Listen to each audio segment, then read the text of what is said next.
Yeah, you got in real early this time. I just started it. I can't believe it. Anybody actually joined. So, what's up? You're staring at your color combo here. Although it's my shitty brush paint job. I don't know how that makes you feel. Do you want me to go full Voltron? Of course you do. Why wouldn't you? Although I guess orange isn't really a Voltron thing, right? It's so obnoxious. Already got a damn spam message.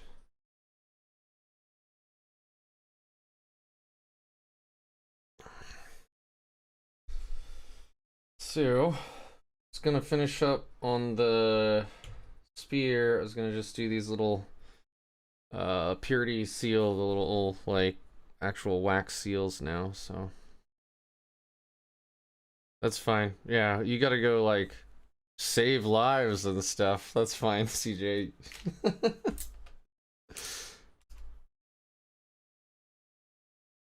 Got this like pile of paints over here I've been using. Let's see, I'll need pink horror, corn red, Mephisto red, and screamer pink.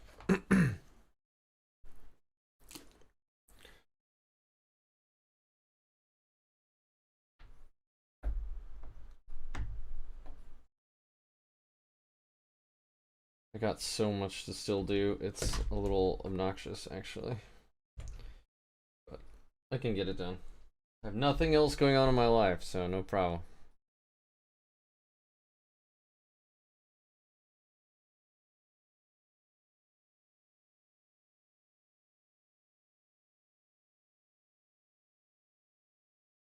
Quote unquote. Save lives. Oh, I didn't check to see my stream lag. I gotta do that next time because you said it was really bad last time, right? Like 30 seconds or something crazy.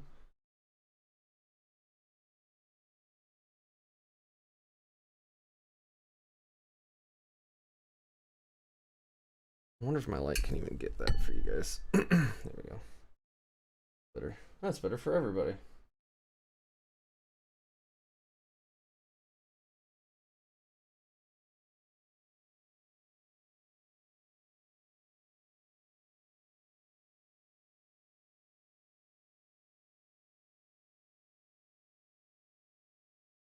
Gonna try to sand my Warlord Titan headpieces while at work today, but we were too busy. Been funny to post a video. Oh, while all messed up.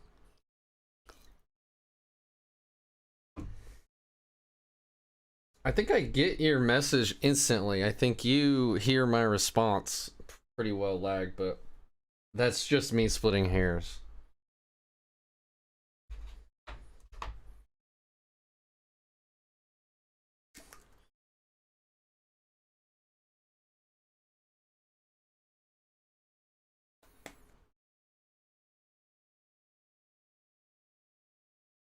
After I finish up this purity seal, or these purity seals, I'm actually pretty done on this halberd. Halbard.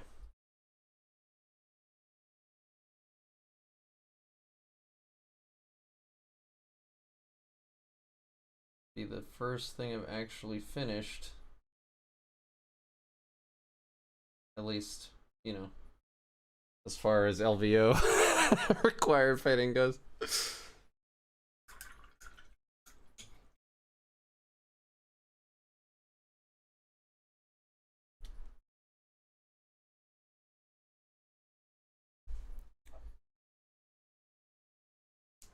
Oh, before the RTT? I mean, the RTT is the weekend before LVO, so...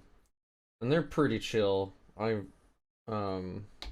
They do require everybody to be at least 3 color, though, but they were really chill when I was talking to them when I went last time, so...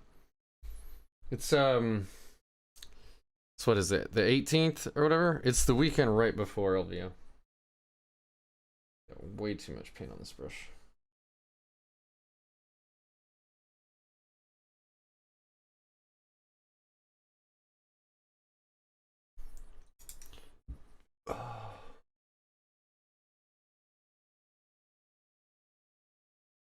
Oh, how much painting? Yeah, I got 20 interceptors, 5 strike marines, and 12 servitors, but that actually begs an interesting question because I don't know if I don't know.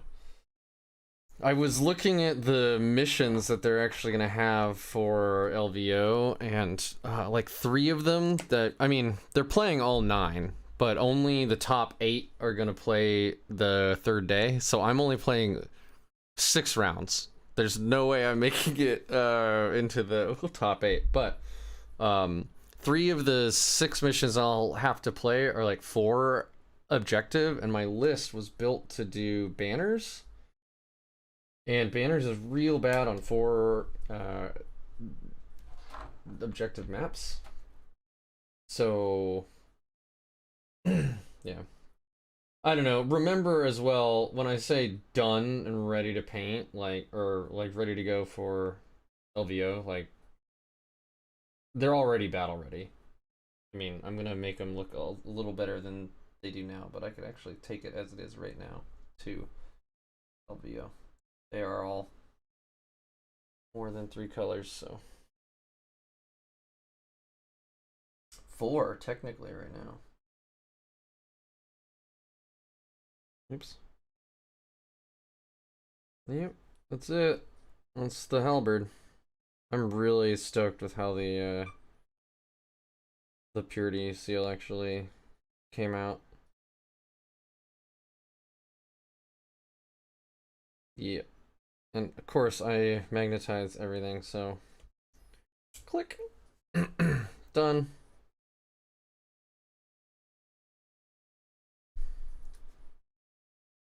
Says the features winter tip. Yeah, I wish. That would be something. That would be me definitely falling into that. That'd be quite the upset though if they're like, "Hey, this Rick Redu guy is on a tear," and I'm like, "I don't know what's happening. I'm just rolling 6s."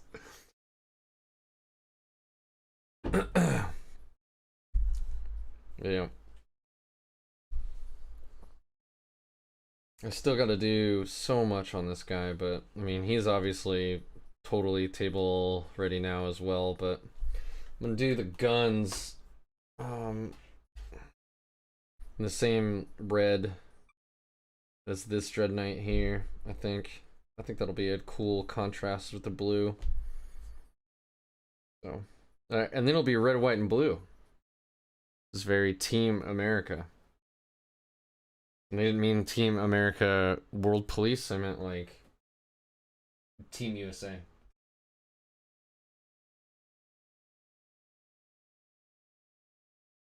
So how long are your shifts, dude?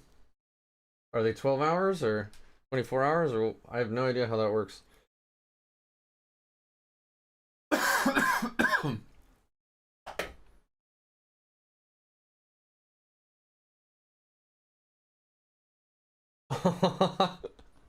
Oh man.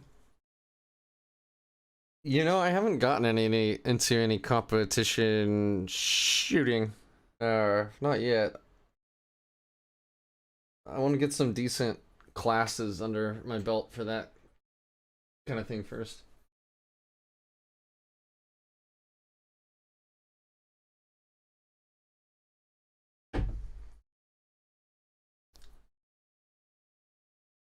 The only thing in the game that actually has enough guns to be American is the Repulsor Executioner, because it has like 14 fucking guns. 2 of them are Gatling guns. One of them's an actual 50 cal on the top. It's a heavy stubber, but it's a 50 cal. And it's got missiles and smoke launchers and all kinds of stuff. It even looks like a Bradley. I mean, hell, the Rhino is based off the M113 armored personnel carrier from like Vietnam. So 24 on, 48 off, man. My wife does 12 on, 12 off, and sometimes up to like 6 days in a row, which seems pretty fucking awful to me, but you know, I'm a spoiled software guy, so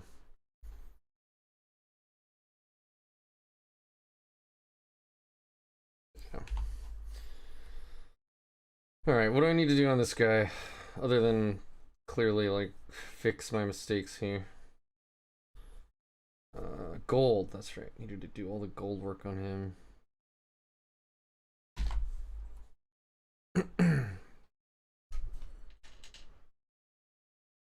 Really? You drove an M113 in the army in 2012? I didn't know we still had them. Like, are they for training only, or were you driving it out onto a range to be shot?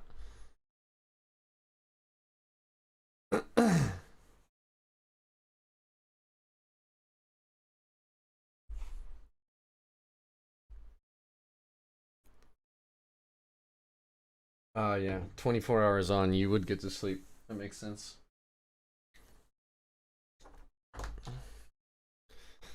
Oh yeah, you know what else I can do? I can actually glue my Grandmaster's arms back on. I popped them off to paint all the little bits. Is this even gonna focus? I tried to do my family crest here. I don't think I did very well, but whatever.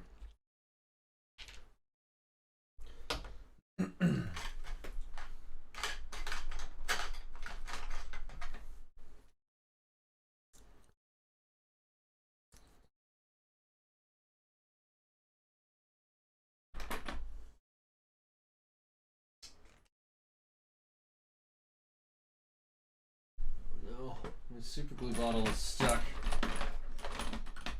Only got this tiny little pair of pliers here.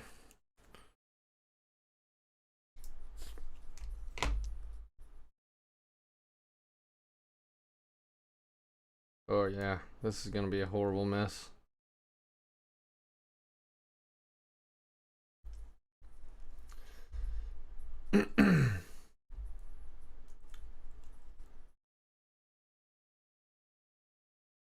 Oh man. So you rode around with a bunch of, was it 19s? A bunch of Cav Scouts? Or was it actually just mounted 11 Bravo?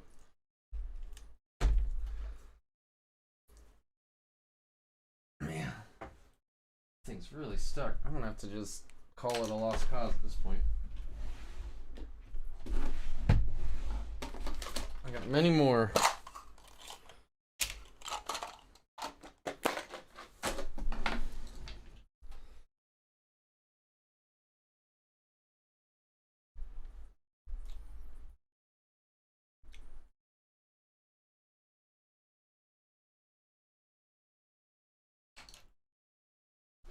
Yeah, I'm not surprised. Mounted 11 Bravos. That's what my dad was in Vietnam until he went SOG. Oh. It does not surprise me. I've heard nothing but bad things about the Bradley though. Anyway, should probably talk about Warhammer. So, like I was saying, with the LVO, 3 of the 6 missions I'm gonna play are actually 4 objective missions. So I'm considering changing up my list to do better on 4 objective missions, because banners is how I've built them out right now. So yeah, Fort Hood. Oh man, they're getting some bad press right now.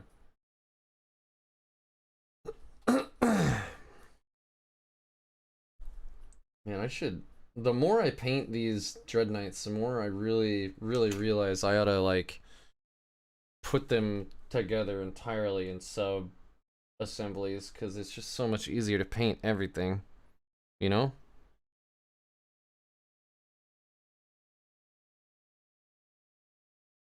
Like, I got a bunch of detail on these arms that I wouldn't have been able to get otherwise, because I was able to like paint on the back. And if this was all glued, you wouldn't be able to actually paint that. Maybe I can pop this guy's arms off. Take 1 unit of 5 termies for the homies. Oh man. like 3 paladins and just drop them down so they can get killed immediately because they're a threat and everybody's afraid of them for seemingly no reason.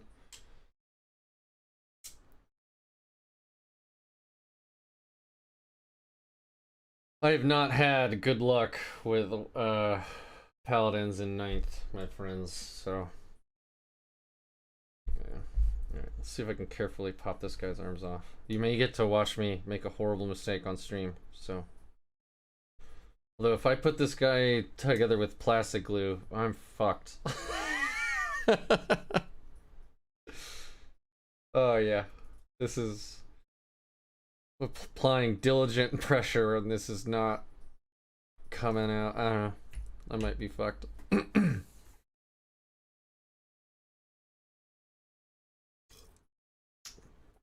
Yeah, I think sub assembly is definitely the way I'll do it in the future. I don't know. Canon Biggs may join in an hour or two. I don't know. I think the last one of these I did was 4 hours long just because I have so much painting to do, you know? Oh, are you a brush licker? I find that I'm becoming one. Which I don't know what that says about my mental state. But yeah, I don't think I used the plastic glue though that like makes them actually like seal together, you know? So I don't think that even that will help a whole lot if I freeze it, I mean.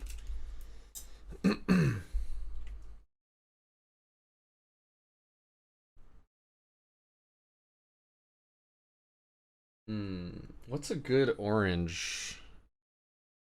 Because like my red is Mephiston red with Blood Angels contrast paint over the top.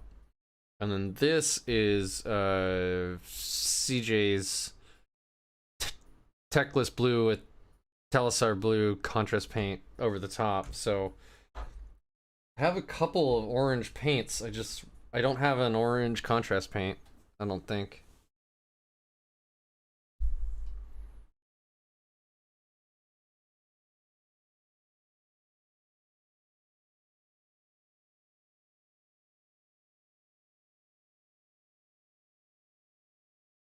Doing oopsie glue. Better about just rolling it on my wet palette.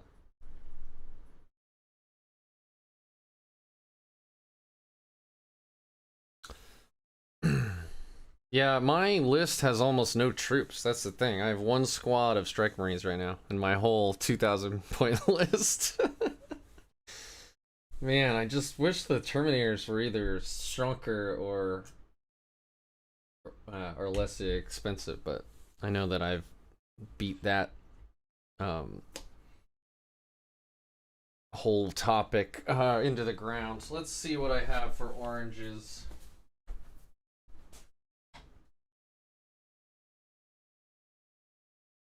Oh.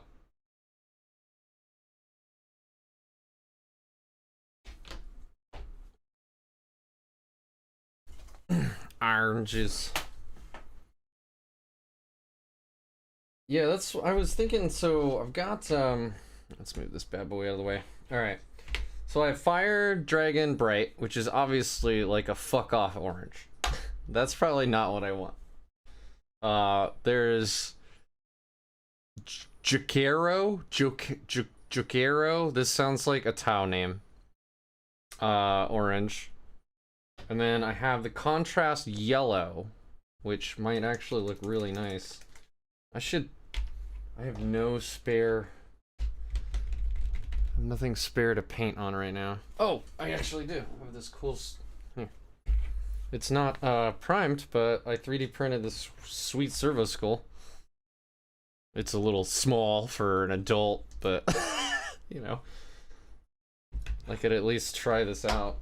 Unless anybody else has a better idea on where I could try this out on.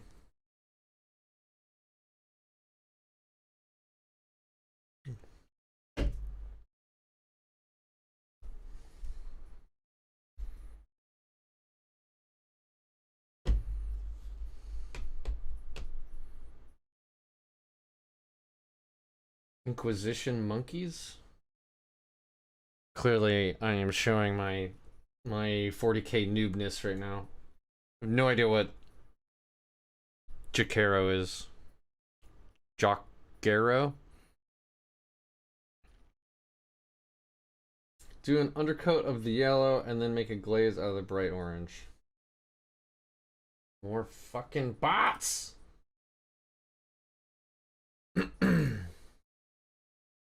Actually, I don't even know what any of these look like. That's what I should really ask myself. Like, what do these look like? These are brand new. I've never opened these.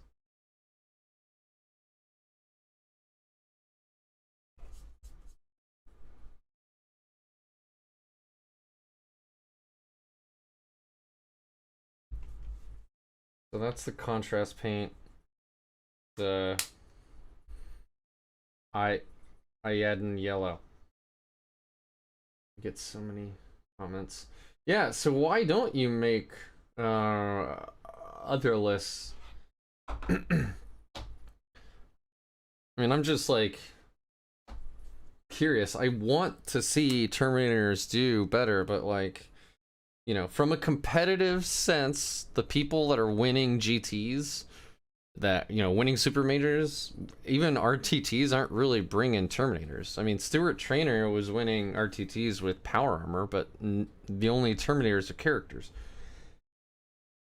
All right, let's see if I can't make a glaze out of this orange. It's a very nice orange, actually. Fire Dragon Bright. That is not... I don't know if this is picking it up very well, but... let's try them both. On the water.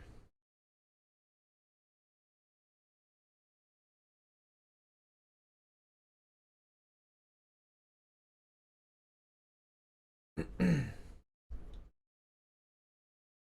obviously this isn't primed either, so who knows what's gonna happen. This is pretty much the worst way to like practice your paints, is what I'm showing off right now.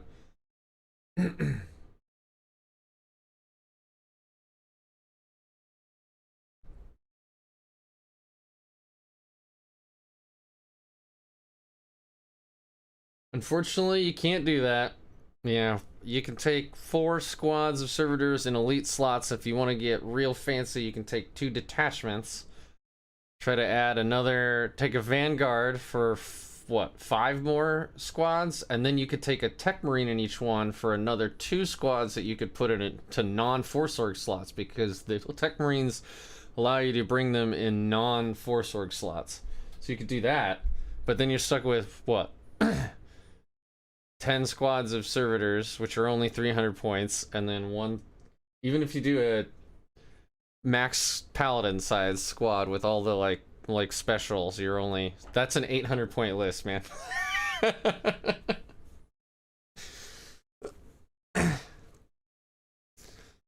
Oh, and you have to bring at least 1 squad of strike marines regardless, so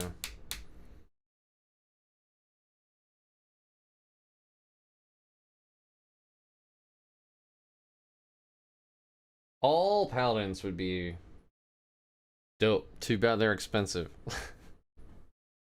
That's a pretty nice orange, actually. I didn't keep track of how much I glazed over the top, but...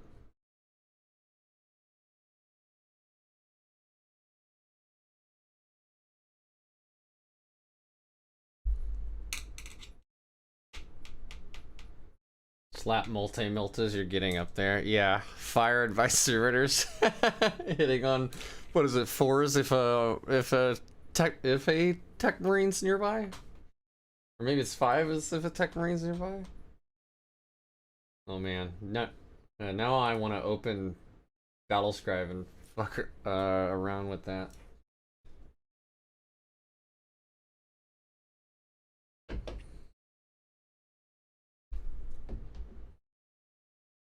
It did, right? It looks pretty good. Although, I'm gonna have to put down a base coat of a real color on here. I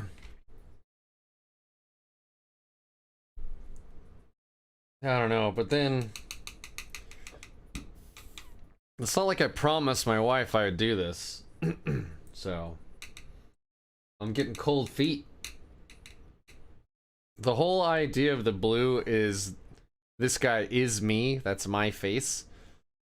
And so I like blue, and everyone else was gonna be the same, like the orange, you know? You're making that list on Battlescry right now. That's basically just the this double Paladin Bomb list from 8th, man. That's all it is. Back when Paladins were our best unit.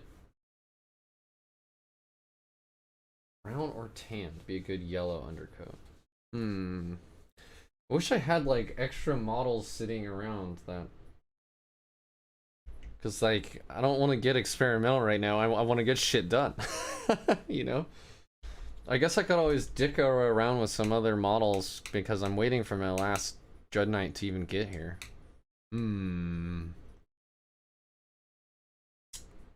Yeah, I think I'm gonna be lazy. I think this guy's gonna be red, friends. Sorry. I've really let down the whole team, but when I do that stream, when I get that new Dreadknight, I wanna muck up its joints. Like CJ showed me earlier, to allow you to do other poses except this one.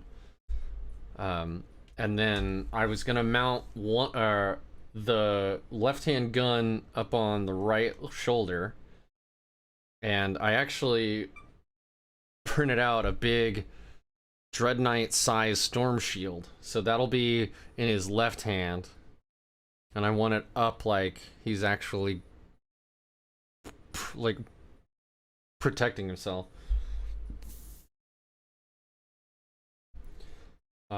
So he'll have all his guns on the right side and his shield on the left side, and it'd be cool to like pose him out like he's doing a breach or whatever, you know.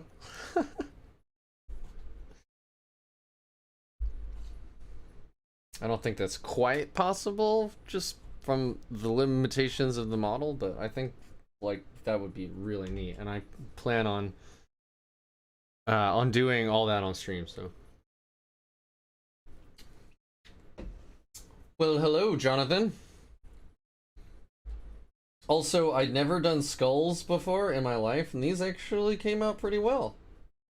But all I did is some screaming skull, and then I put the skeleton horde contrast paint over the top, and then I added some black Templar black, and I used that to kind of put some more deets and all the divots and stuff.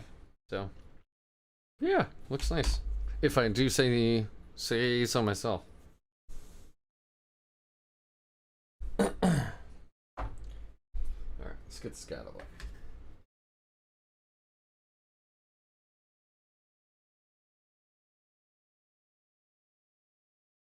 That's an interesting idea. What about an angled sword that has an explosion coming off of it? There was actually it's a guy on Instagram, Elementura or something like that, and he has he's got a like a spark effect coming off of a captain with a storm shield. So yeah, I'm gonna I'm currently working on a Dreadknight. We were all just trying to talk about color schemes, and of course Lex is trying to make me go the extra mile. I actually know him and play him, so he's known for bringing greater brass scorpions.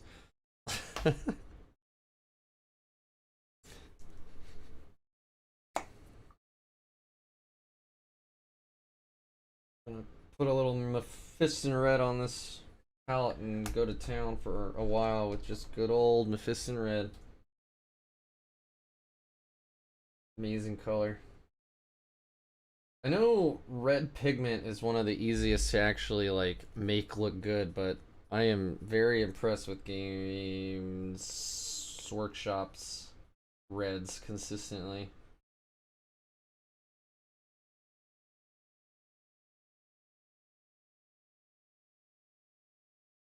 This this little tabard I 3D printed, and then the purity seals down the sides I actually made out of green stuff. Which the more I play with green stuff, man, the more I like that. Green stuff is super fun. I tried to make a cape for my my big Dreadknight. Didn't quite work out. It was just this big, basically piece of paper. But I'll get there.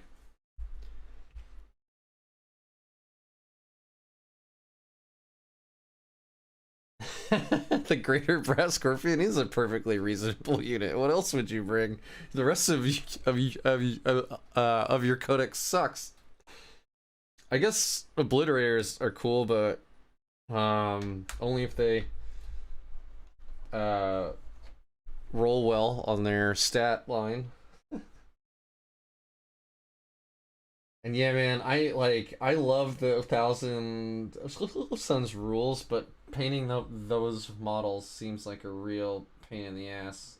Some folks I heard even go like they will base spray gold so that they don't have to do the trim, and then they can just do the like paint over it with the blue on the big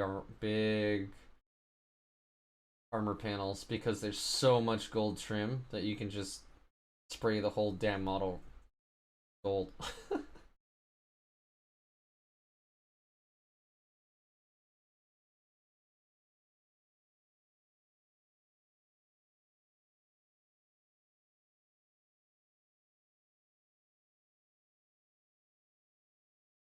Wait till Lex will tell you about how he knows how good his Helldrakes are gonna be, but they're not in his codex, so he can't use them yet. Or is that your Mauler Fiends? I'm sorry. All those uh, demon engines just kind of look the same to me. It's all a demon, so.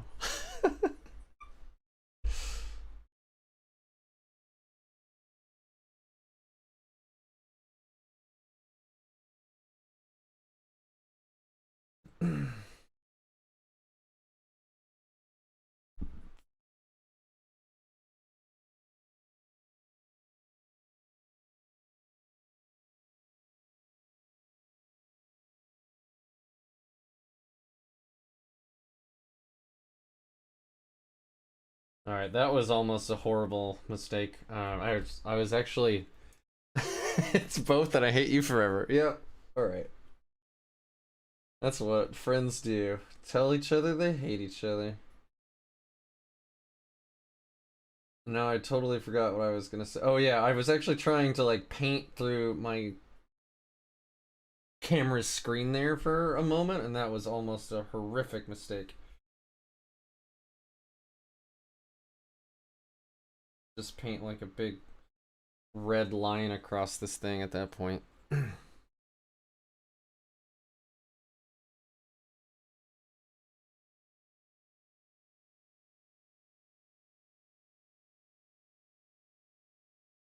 Both, and I hate you forever.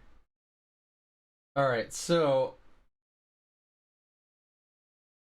objectively, Lex, what is actually good in your codex right now? I know you've got like, I mean, it doesn't matter when you play me. You always had Death to the False Emperor anyway, but like that got a buff, right? And then what else? I don't know. Obliterators are pretty scary to me, but then you roll like strength 3 and I just like kind of giggle or whatever. Some low strength, I don't know what it is. Probably not 3, but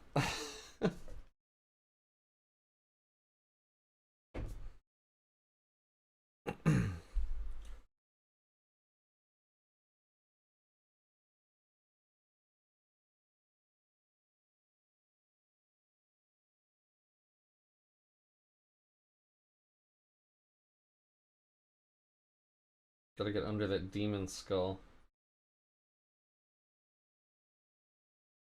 Just showing again, I should have painted in sub assemblies, but I did not. Had to build the whole damn thing first, of course.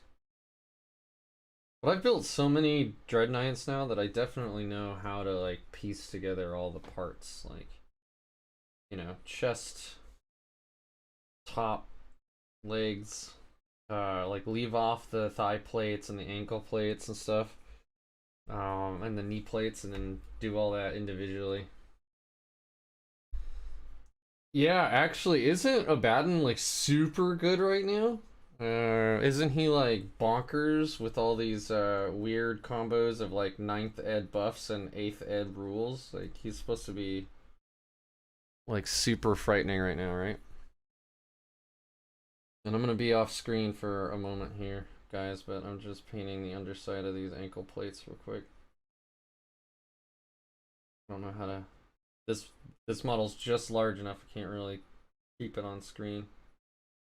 Guess I could raise the whole camera.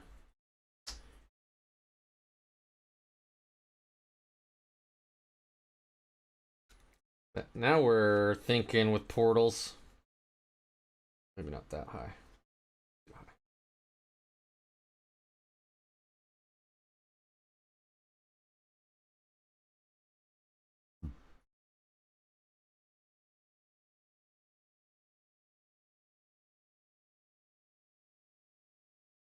Out of oh yeah.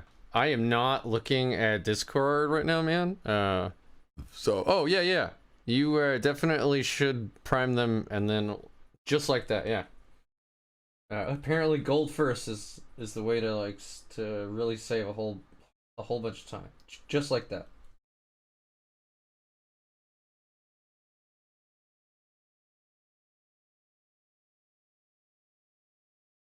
He sent me a message on Discord with all of his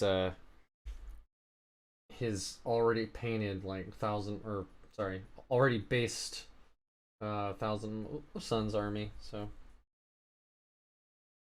got another chaos player. Boo.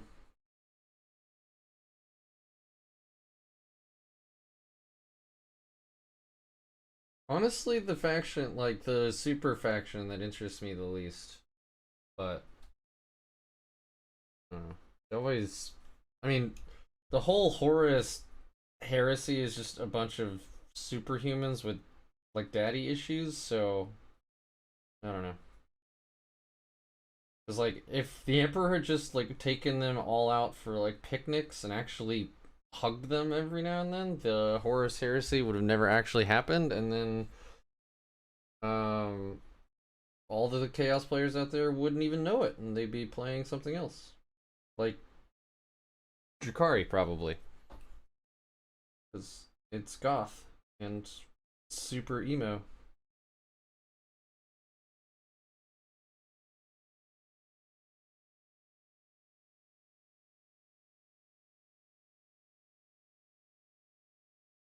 You own 6,000 points of Grey Knights. Yeah, I should really do the math on how many points of Grey Knights I have now. But that is a disturbing amount. Really starting to water this down now. That's too bad. Yep.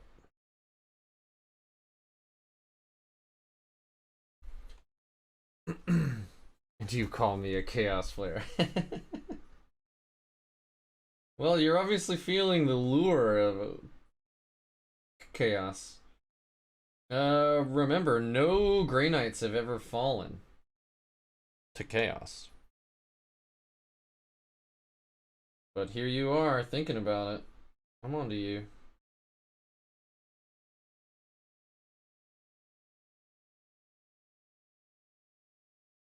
Just totally hit that text there, but I can just paint over it. Yep.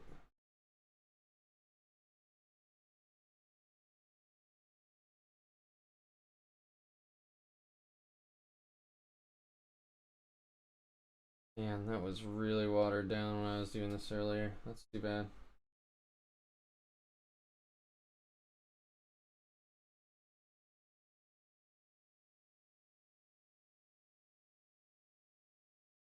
Need a chaotic enemy. Okay, alright. I haven't read the Horus Heresy novels. Not all of them for damn sure, because there's like 47 of them now, but I read the first 4 years ago, like when they were new. So I don't remember anything about what's up with Erebus. What do you do? Why does everyone hate him? Even Chaos. Is he the guy who like lured Horus to go get resurrected by the weird cultists on that backwater planet? Is that who the guy is?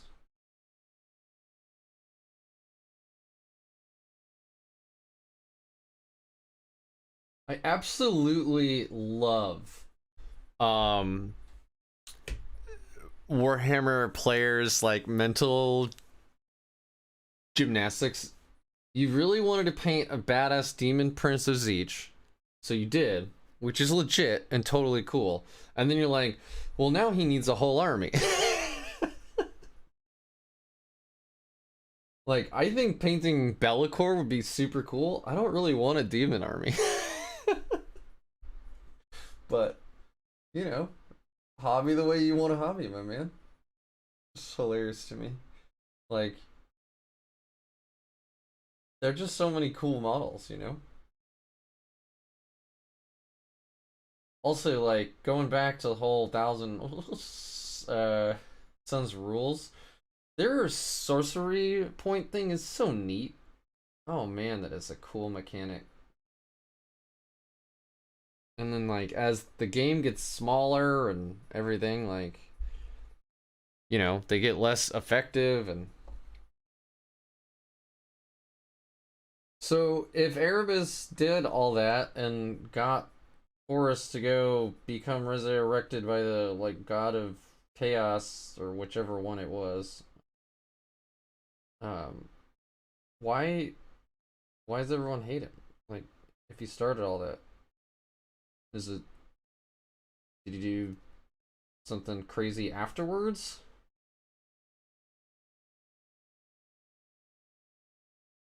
And was Horus I love, oh yeah. Well, if you got the Thousand Sun half of Hexfire, you already got the Green Knight half at the same time.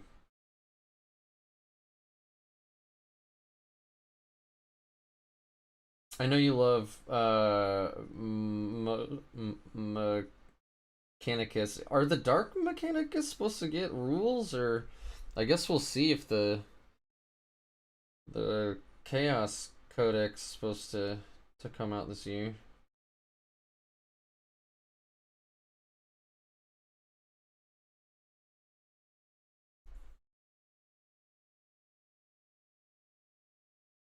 That is, like, buying armies because you think they're cool so you can actually paint them is legit. I was just flinging you some shit.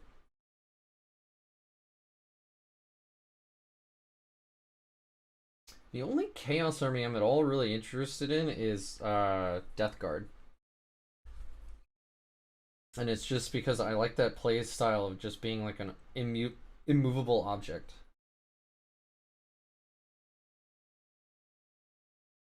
Which is why I think if I started another Imperial army right now, it'd be Dark Angels.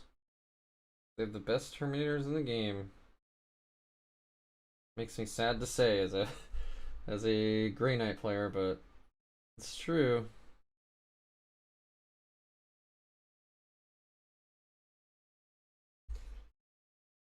Makes me sad.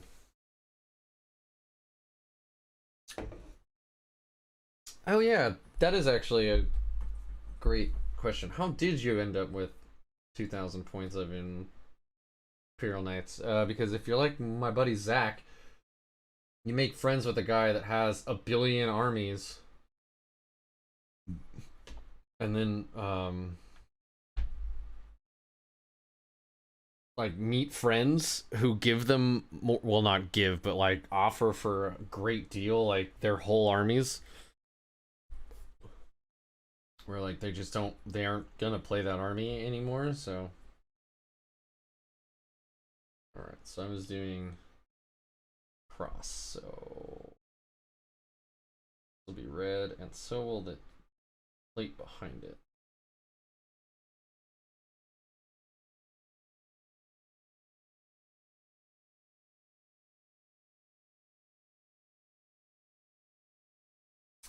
Yeah, I mean, they do have some really cool models, and like they're one of the armies that like I think you can make look really badass just with contrast paints. And a lot of that has to do with the fact that you don't need metallics like you do on, I don't know, Grey Knights. I guess you don't need metallics. You can paint them blue if you want, but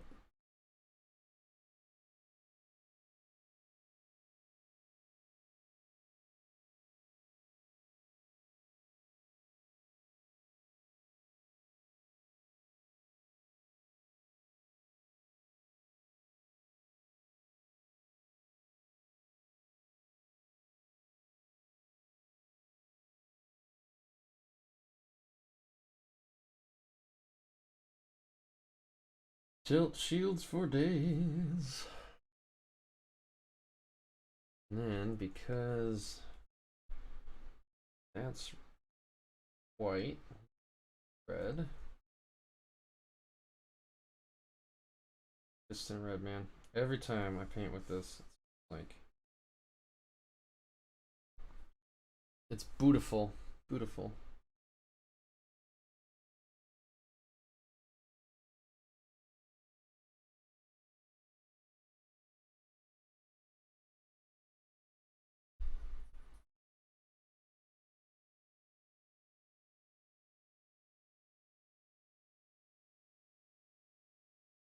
So you think knights look neat? You got the Castellan. Yeah, I mean they do look amazing. I really love those models.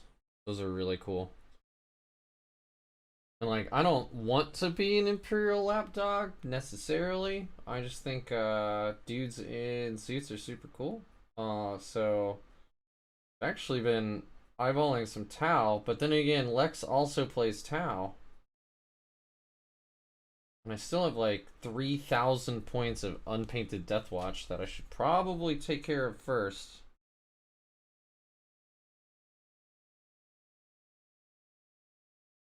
I really love that army. Like Deathwatch is so much fun to like play, and you know, they're like very versatile and they move, like they've got great like crazy relics, and you can make badass kill teams and all kinds of like wonky shit. Painting black armor is boring as fuck. like okay, great. You got some black on there. Neat. Now what? Okay, well you have to edge highlight to make it look like anything other than just a black like blob. But I hate edge highlighting mainly because I'm an impatient turd. So like I rush it, and I've started to do like a 3-color dry brush. So like I'll quickly dry brush on like a dark gray, and then a medium gray, and then a light gray, and that seems to do the trick. But man, just doing all that dry brushing is all like, even on its own, is enough of a like, it's like enough of a deterrent by itself to make me not want to paint. But then again, I'm gonna have to dry brush all of these interceptors and their little backpacks, so I don't know. Maybe I'm just making excuses.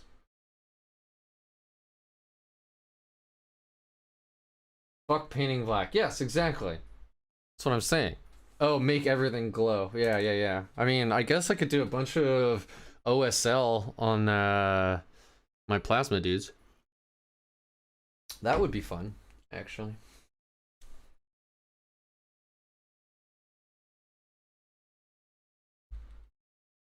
Yeah, guy was supposed to play today with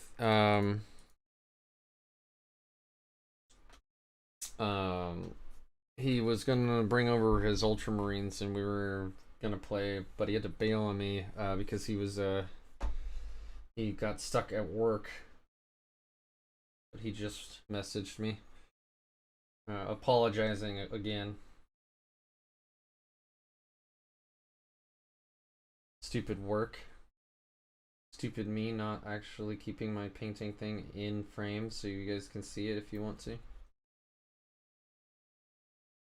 I'll get the hang of this one of these days. Or not. You know.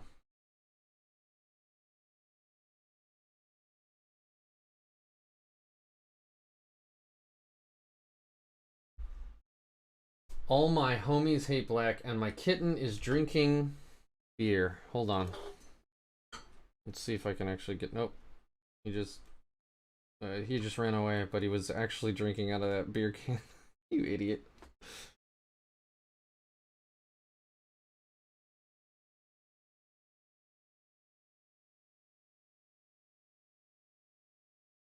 All of my cats have started to, like, discover that they can just drink out of my paint water, which is just... Like, why are you doing that? Don't drink my paint water. I did not magnetize my interceptors. I actually I magnetized everything in my Deathwatch army. I have only fully magnetized my Dreadknights in my Grey Knights army. I haven't even magnetized my Terminators or anything. I started to magnetize some of the interceptor backpacks on like one of my squads, and they would just spin, like they just spin in a big stupid circle because I used one magnet, but then when I tried to magnetize two magnets, it was just, I don't know, my like ADD caught up with me and I just said fuck this isn't worth it, so I glued that backpack on and I called it good. I haven't tried again.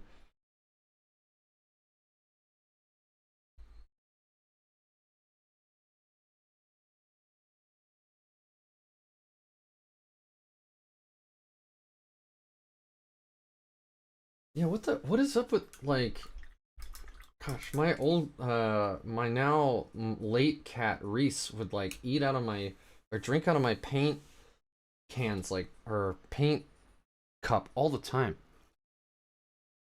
It's like, I think you like this.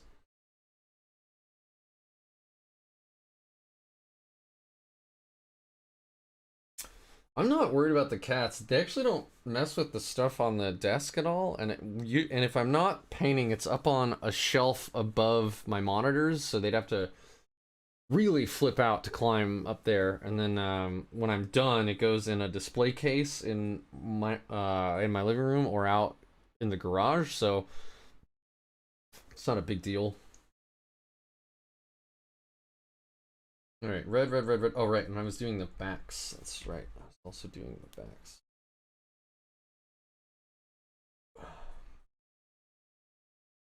Whatever side, right? So this side will be red, because that will have the white pauldron.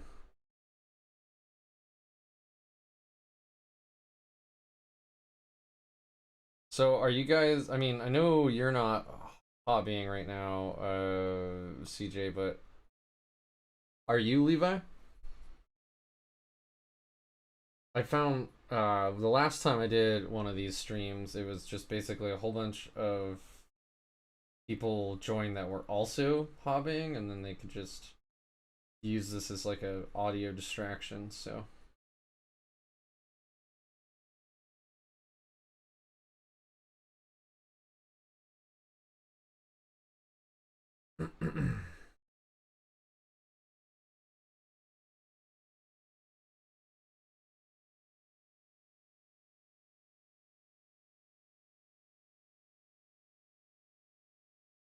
oh yeah, creamy, like a good Alfredo sauce, just fucking creamy. And now my dog is staring at me like, what is your problem? What You. Why'd you just start moaning?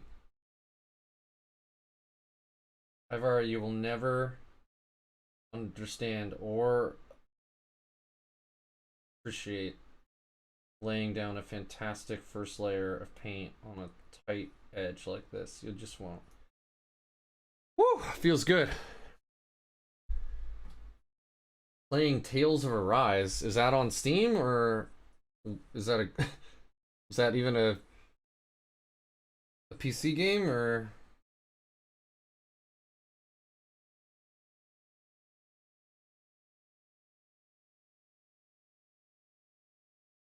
All right, this lag's driving me crazy. Hold on a second. I'm gonna do a little bit of research and see if I can't. I saw a bunch of like latency settings, but I thought that was latency from like me to the YouTube server.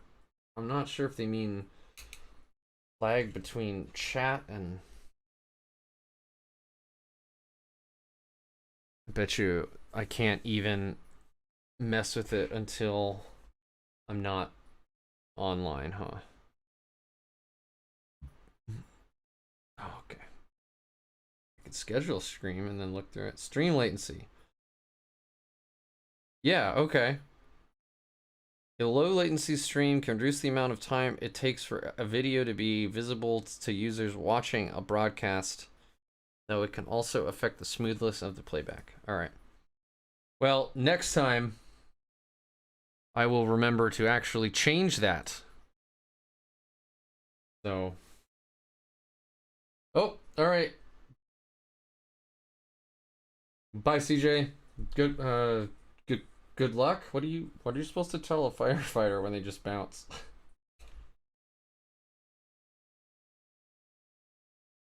Good luck. Godspeed. May the Emperor be with you.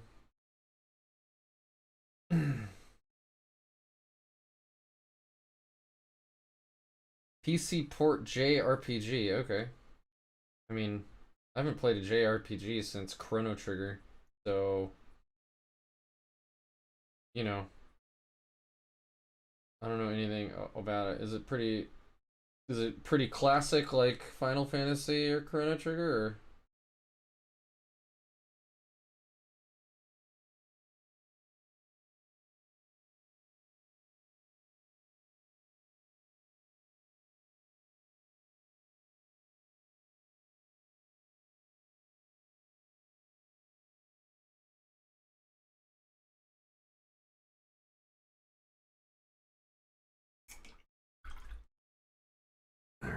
So Matthew Green, who's won a GT or 7, just messaged me and wants to see my list. I'm gonna send in my list real quick.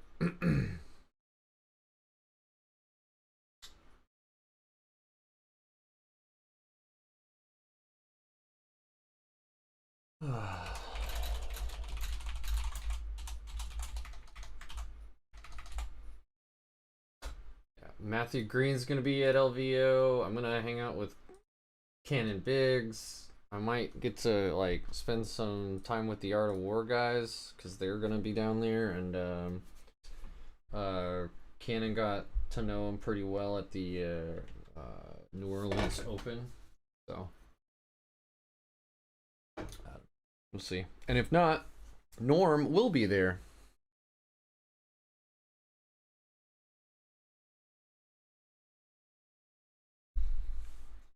So lots of hack and slash. Then, is there good like skill upgrades and stuff? Like, do you remember a game called oh man, Reckoning of Emilar, Reckoning, something like that? That game had a really cool skill progression system. I was a huge fan. It really made all the... Oh, look, I lost a purity seal. Whoops. Oh well. I'll just leave it there.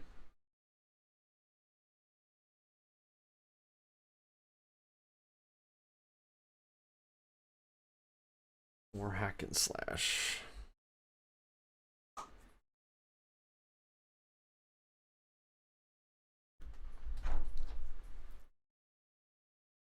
Come on.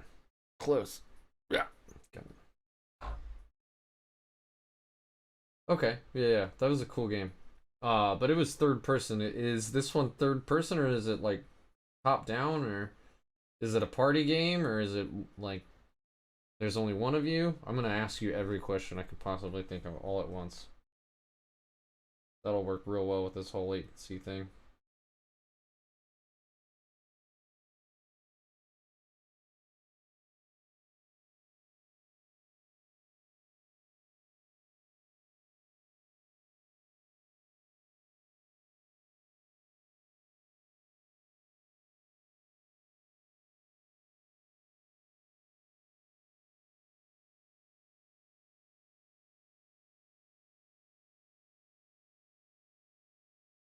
Creamy, creamy, creamy.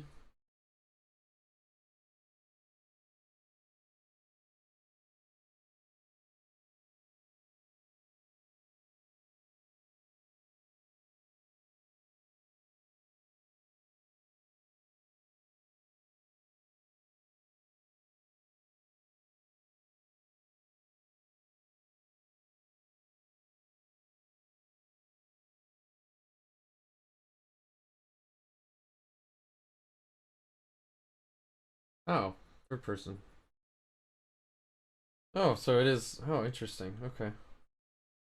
I mean, Reckoning never had you play more than one person at a time. So are the rest of the like party with you, but they just do their own shit?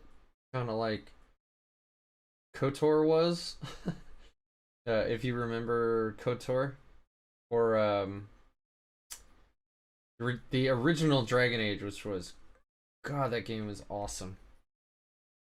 The original Dragon Age was so good. Like all the ways you could change the AI for all of your party members and stuff so that they could play exactly the way that you needed them to, with a whole bunch of if else statements and if thens and everything. Ah, oh, so good.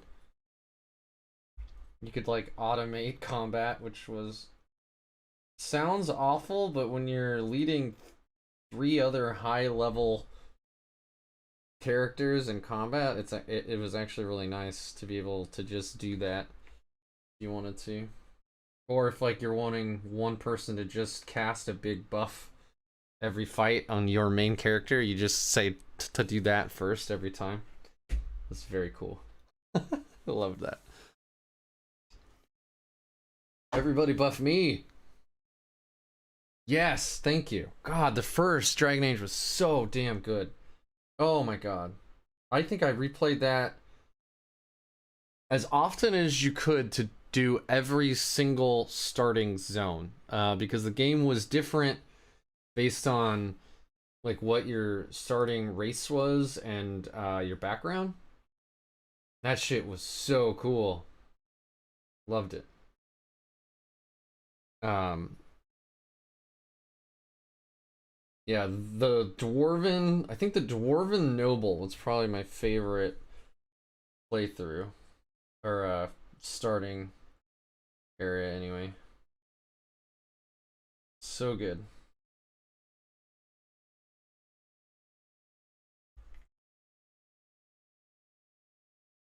And good characters, great voice acting. Yeah.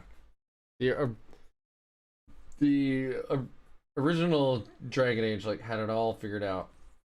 And then they give you Dragon Age 2, which was just like, what?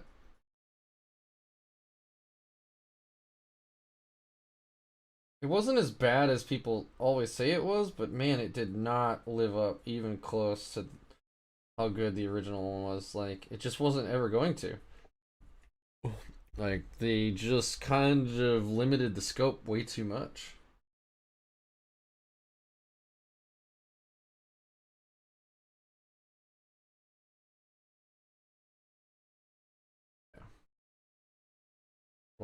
I lost many weekends to Dragon Age growing up.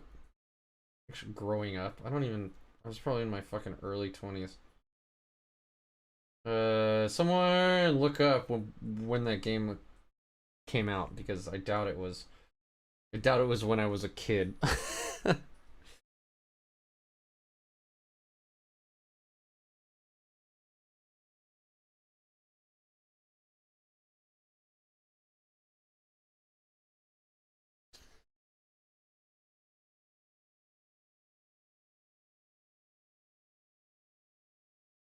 Gotta change the time off on this screen on my camera too, because it's how I just glanced down real quick to see if I'm actually in frame or not. It keeps turning off.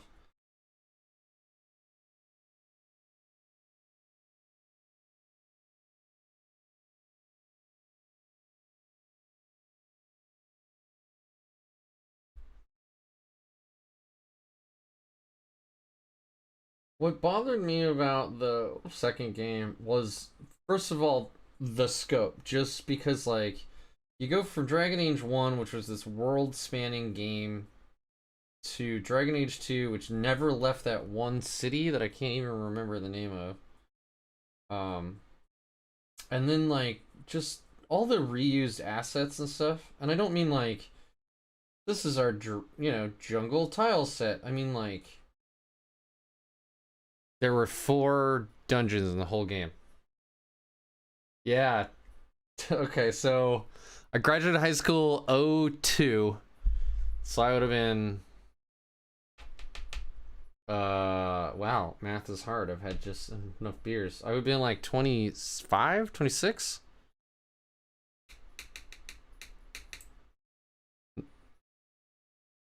Yeah, 23. Wow. Math is hard for me. Because I graduated when I was 17. But that was because of my late birthday, not because I'm smart. Just to put that into perspective for everybody. Right? I had an August birthday, so. My mom actually liked to brag when I was growing up that I skipped a grade in like grade school. I always thought like I was hot shit, and then like years later my dad's like, no, you also started 1 year late, so you were right where you needed to be. Kind of took the wind out of my sails.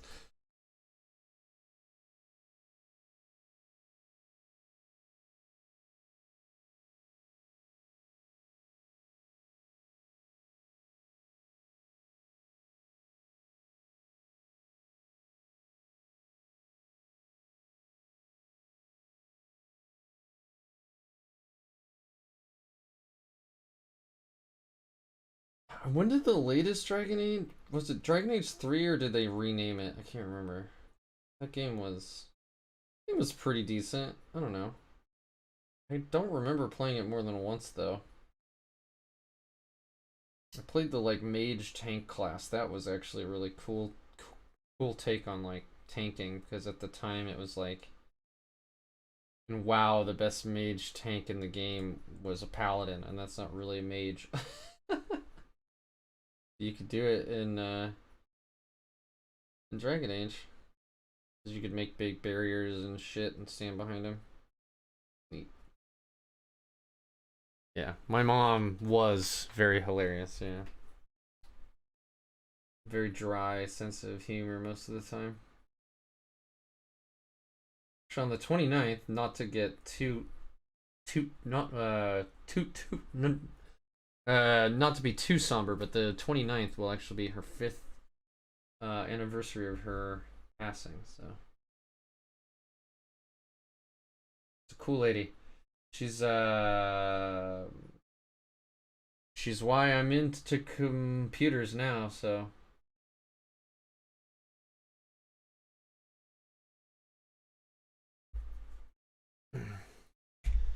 3, but it got Assassin's Creed too much crap over giant empty maps treatment. I don't remember it being empty maps, although now that you mention that, I remember like running just for like forever. I think I finished that game. Did I finish that game? Or did I think it was, or did I just lose interest? Well, I'm pretty sure I finished it. It's sad that I can't remember actually.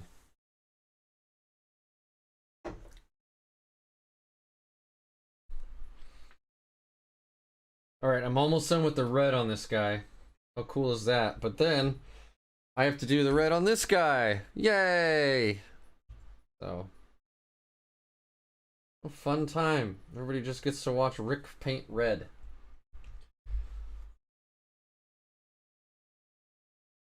And my I gotta step up my game with like removing these little sprue marks and stuff too. I got so I feel like I get better and better and better and better and better and better, and then it's like, oh god. I get to like one, like I'm not even doing that part right. That's too bad.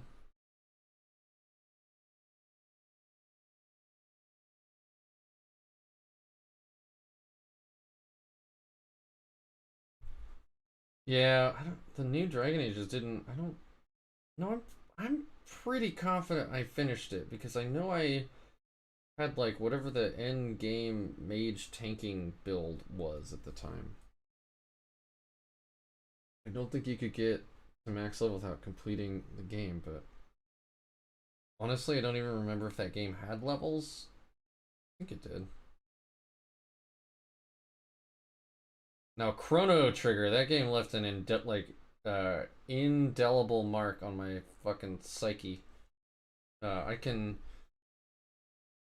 do like a playthrough once every few years, and I can still remember where like every power up is, and like how to kill every boss, and like where all like what yeah, like how to get all the upgrades for your party, like how to fight Lavos in the right time frames to get the best like gear and everything, so when you finally do really face him, you can just beat his ass.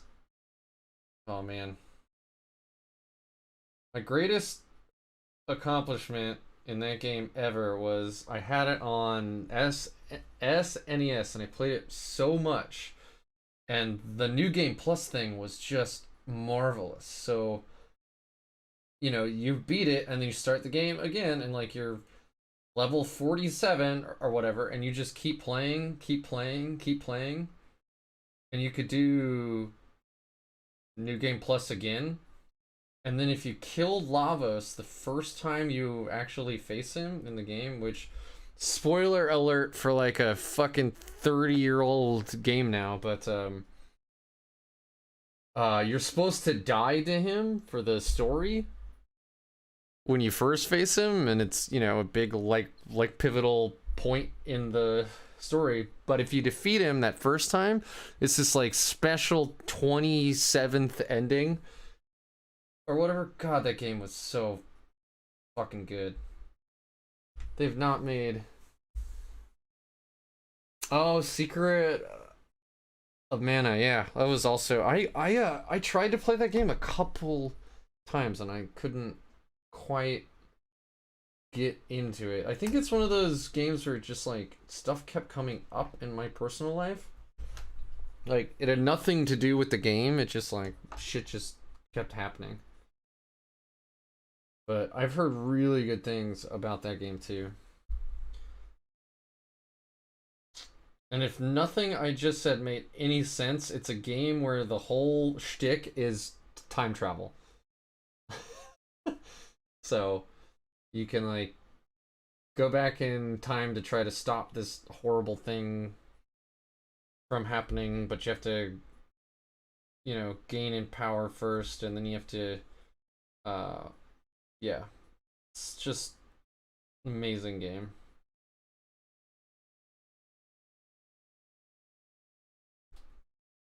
Probably as transformative for me as a person as like Star Wars was, if I'm completely honest. Like I cannot tell you how much I played that game. Don't drink my water, Loken. Get out of here. Here he comes. He's gonna make a fucking mess.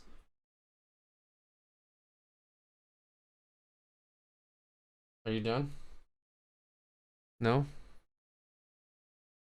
You wanna... Here, that's fine. Whatever. You can lay on my work computer. It's warm. No? Alright, bye.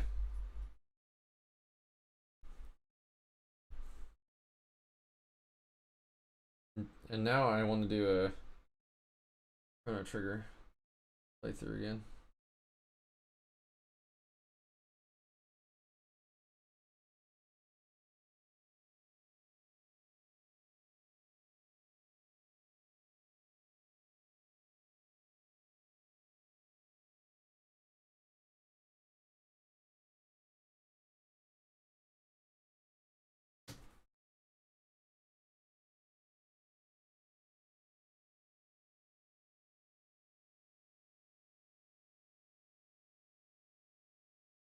Yeah, oh yeah, that was a great game.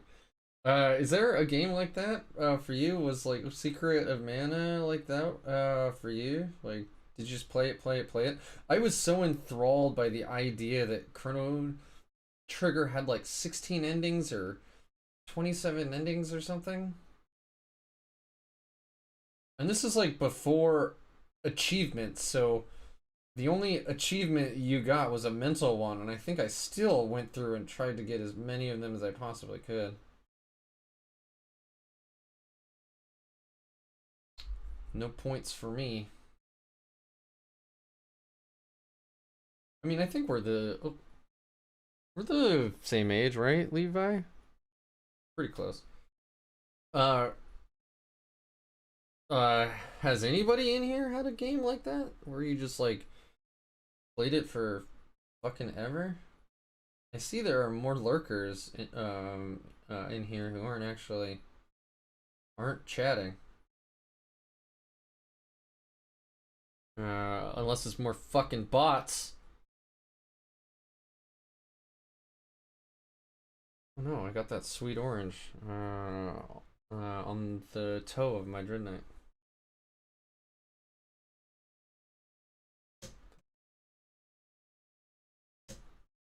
Oh, Diablo 2. Yeah, I actually didn't have a game that was, or a game. I didn't have a computer that was good enough to play it when it came out, but all my friends were loving it. Absolutely loving it.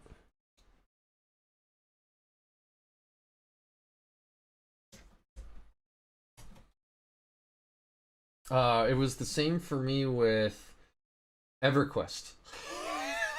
I was in high school and like, I'm a huge D&D nerd even then, and like I remember all my friends talking about it in the hallways and like what they're doing and what new like lands they discovered and boss like mobs they fought and stuff, and I just didn't have a computer that was good enough to play it at the time. But I probably wouldn't have graduated high school if I had EverQuest, so maybe it's a good thing that I didn't.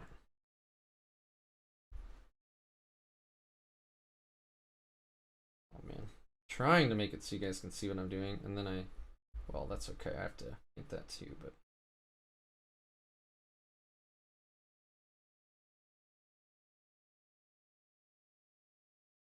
Hmm.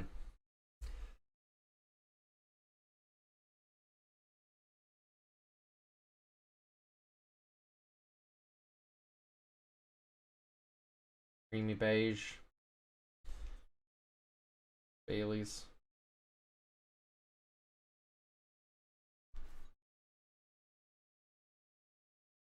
Bunch of messages. What? No, my music turned off? Enough.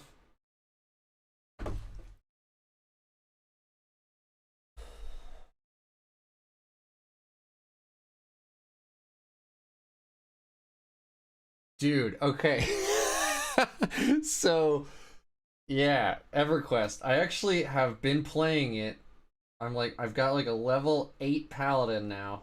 Um, and I played it because there's a thing called Project 90 or 1999. So if you want, you can go play it for free right now. Um, and some folks have like done a really good job of keeping up a couple of their servers um as it was in 1999, including like all the bugs, all the exploits and stuff. Not that that game seemed super exploitable, but all that stuff's still out. Like you can go see and play all that shit if you want to still. Which is, you know. So I was playing with my buddy Nick, who he played the shit out of the game. He even got invited, like he was so active in the online EverQuest community that he and his wife at the time were invited down to whatever the big EverQuest like conference was. So he loves EverQuest and he's gotten back into it, and he he talked me into trying it out. It's pretty fucking hard to play now, guys. Like, there's no map, so you have to like use a skill called sense direction, and you pretty much have to like keep a map up on your other monitor to know where the fuck you are at all. It's so bad. Like, it's like everything's like 6 like polygons for the whole model. It's just like, it's so bad. I have none of that nostalgia drive that he has that like keeps him stoked to play it. I'm like, this is just awful, dude. Like, I'm level until my paladin hits level 9. I don't even get spells at all. So like, I walk up and I auto attack, and that's it. That's all I get to do. Oh, I have taunt, which is also a skill. So you have to use it to level it. So I basically spam 2 buttons and I go like this. I go like click, click, click, click, click, click, because it's not fast paced either. So I don't know. I can see how it was his jam. It is not my jam.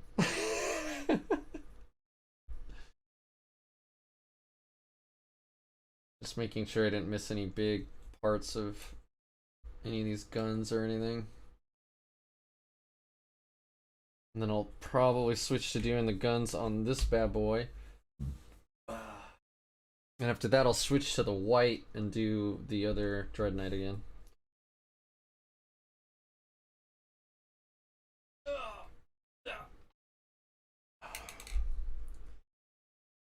Oh yeah, I got some Dreadknight great swords. Shing, shing, shing, shing. I really like the way these came out. I wish I had offset the white a little more, but honestly, I cannot complain too much about the way that this came out. And I'm gonna brag about this one more time, but I'm over the moon with how, I think it's trying to, yeah, how well that this long purity sale came out. So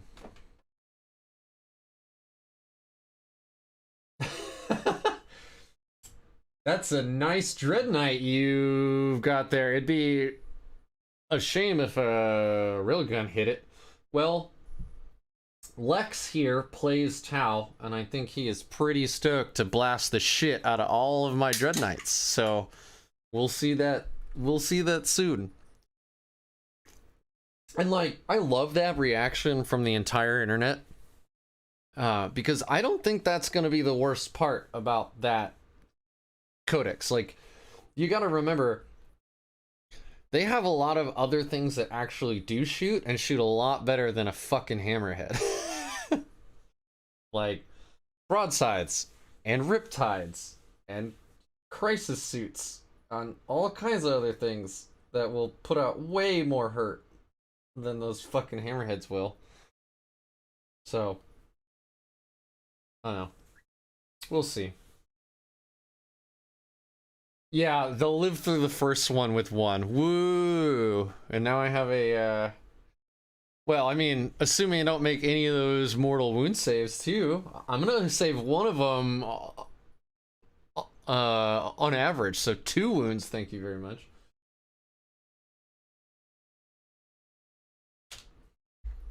I don't know, I've been saying this for a long time. I think Tau are gonna be a problem.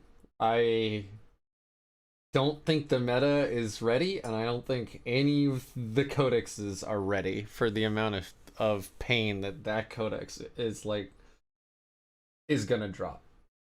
And I think it's gonna be great, because the Tau players are gonna be like so thrilled, just absolutely like ecstatic,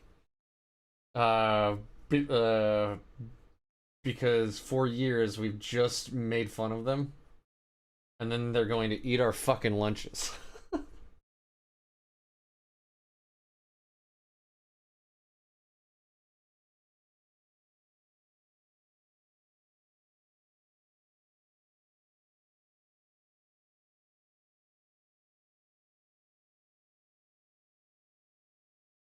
Like, actually, yeah, and as if we don't already take Sigil on every Grandmaster Dreadknight we can. But yeah, it'll definitely be. But at the same time, being baited out with a railgun shot, right? Like, it hits on what? Fours? It rerolls with the advanced targeter or whatever? I don't know. I mean, that's not. Unless you have marker lights up, obviously. Although maybe the. I don't know. I don't really know how Tau works, so I don't even know if the railgun benefits from the marker lights. I don't know. I'm actually pretty stoked for all of the Tau players, so. I mean, we say that they're usable now, Levi, but we don't know if they'll be like 250 points or something fucking stupid. If they stay at what they are now, which is like what, 140, then yeah. You're gonna bring as many as you can, but if they like make them really expensive. Because by default they come with the railgun, right? I don't think you can choose not to have the railgun on there. I think you have to have it. Like a base loadout.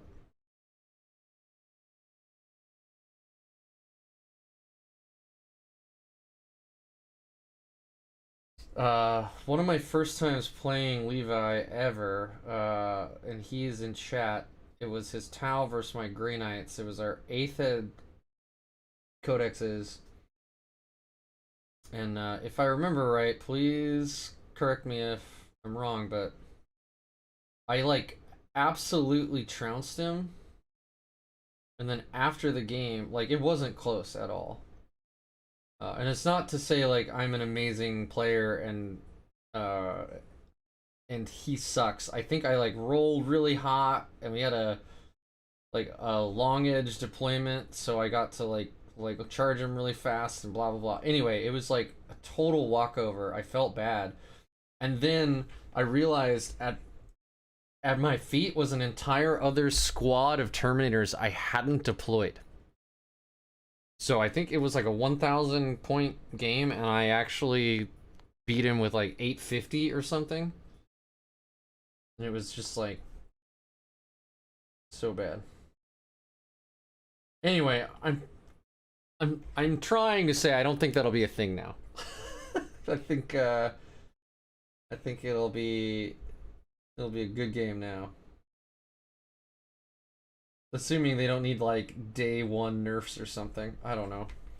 Nothing surprises me now. I've lived through enough Games Workshop codexes, even in 9th only, to not hold out too much hope for balance.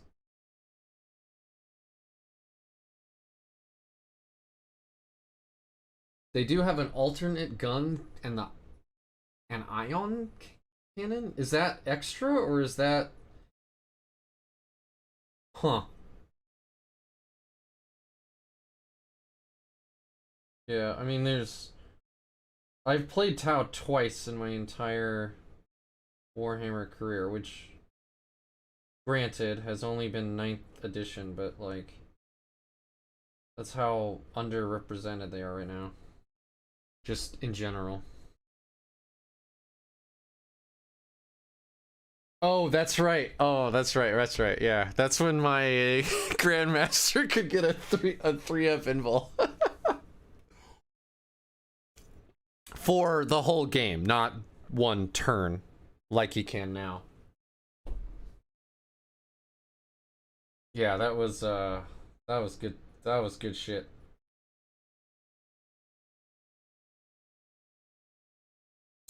But if it makes you feel any better, I still have never beat Drakari with any of my armies ever. Not on a TTS, not in a tournament, not in a fun game. Never beaten Drakari. I feel like as soon as I get the grip on their like style, they get nerfed and then they just switch their whole style. So like now they're all Talos with -1 damage and 5-up shrugs. You're just like, what the fuck? and T7 and like 7 wounds. It's just like, oh god.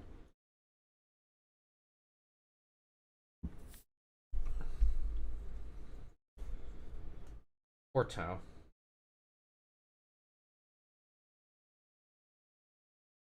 We'll see.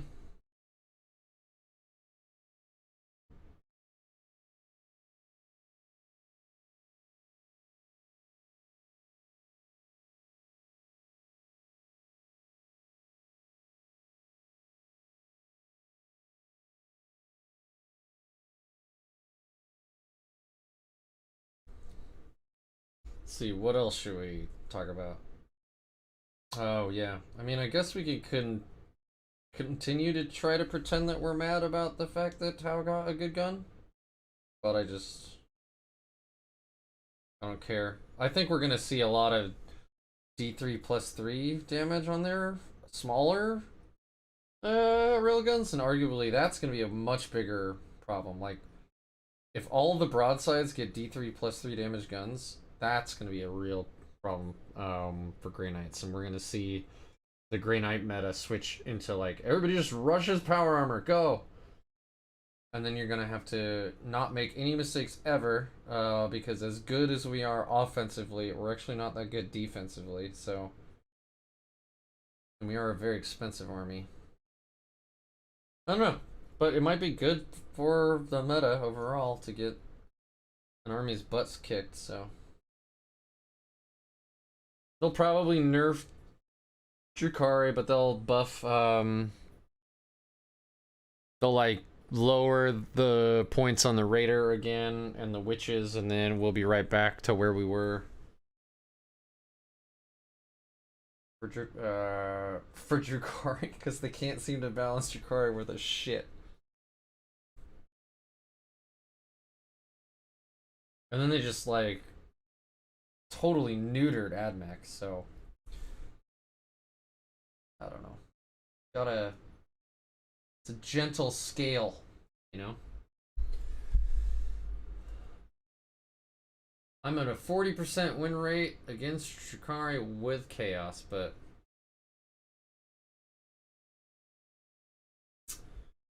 yeah, I don't know. I hope the Tau Overwatch stuff goes away for one reason, and it's not because, you know, I like to eat Overwatch. I don't, but it's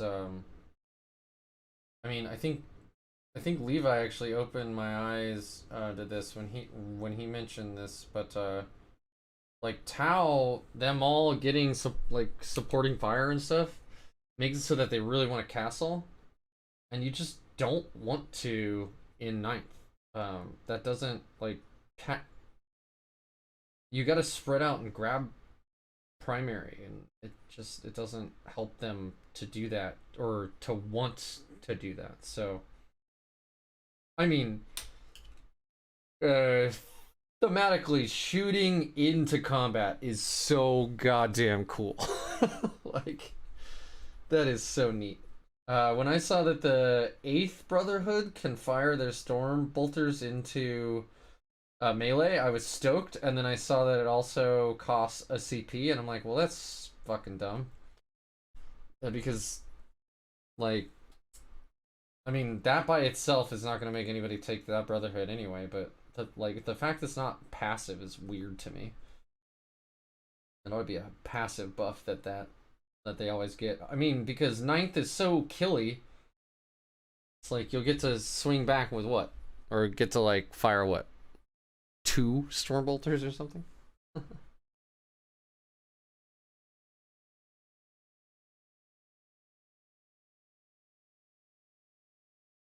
AdMech was over the top though. They really were. Yeah. I completely agree.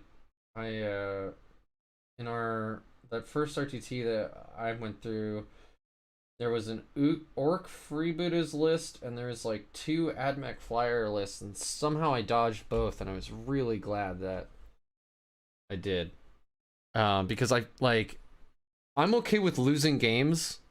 I mean, I don't want to lose, but I'm okay with losing games as long as I feel like I can learn something.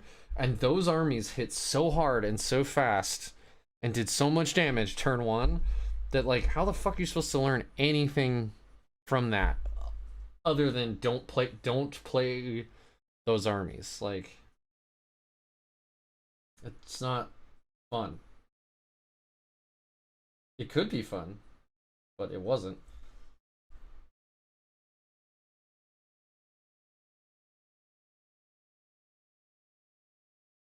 Like at least against Drukhari, even if they're worst, except maybe dark technomancers were pretty bad. But when they first released, but like you could still point at a play that you made and you're like, all right, that was a total fuck up or whatever. But I mean, when Freebooter's orcs just kill everything on the table turn one, even if you're behind cover, it's just like, okay, I don't like other than play Age of Sigmar, what am I supposed to do?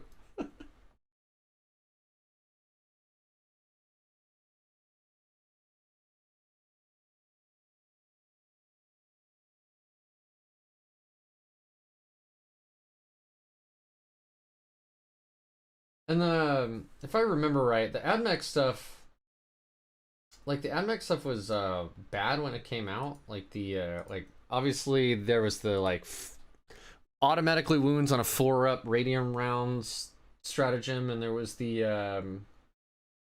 like Lucius being able to like ignore AP 1 and 2, and then they could do the what the hell was what is the name, the Veil of Little Darkness, where like they grab an HQ and a 20-man unit and just drop it anywhere on the board. Like I mean I know the AdMech thing wasn't called that, it was like Solar Flare, but it was basically like the Necron Veil of Darkness. And then they, so even if you hid, unless you screened really well or you're an elite army and you don't have enough screening units, like they could just blast you off the table. That stupid stratagem.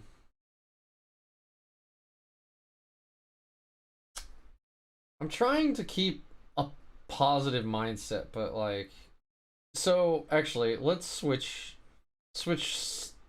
slightly. So when you look at the grand slams that Games Workshop has made this edition, it's like the Death Guard Codex, the Sisters Codex was really good. Like I know the Sisters players I know were like really mad about it, that it's a side grade and it's not that good, but it was actually, you know, they got a bunch of new models, new data sheets, they got like new shit, and then they got you know, some cool new stratagems and some choices, and they played well into the other armies that were well balanced at the time. I mean, everybody played bad into AdMech, everybody played bad into Freebooter's orcs, but you know, those were well balanced books. And I think that even, you know, the Grey Knight book, which I have my own problems with, I've got a 20-minute video all about it if you haven't already watched it, but you know, it's pretty well balanced all told. I mean, Purifying Ritual is bonkers good, absolutely bonkers good. Like, but also we have one of the most brutal secondaries that can be used against us, assuming your army can actually take it. But yeah, I think that's more like where they need to be. But instead it's just like Drukhari, I don't know. Like when the Green Knight Codex came out and we live streamed the game, told my buddy Reed, I'm like, hey man, like I'm gonna be playing a kind of goofy fun list. Can you go ahead and make like a goofy fun list for your Drukari?" And he's like, "Yeah, man." And then like 2 hours before the game, he said, "Actually, I can't. Like, I can't not make a good list. This book is too damn good." Which makes me sad. It's like, yeah. Castellan robots. Oh man, you are sending me back. The 8th ed Castellan robots were crazy good. Oh my gosh. I mean, not to say that they aren't good now, but like, woo!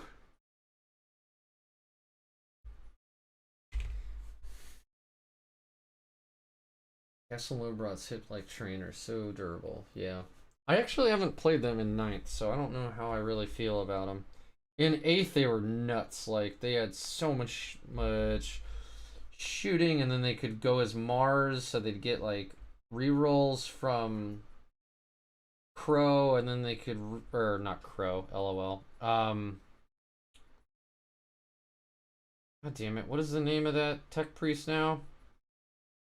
Man, Castellan Crow is the Green Knight, the leader of the Purifiers. I cannot remember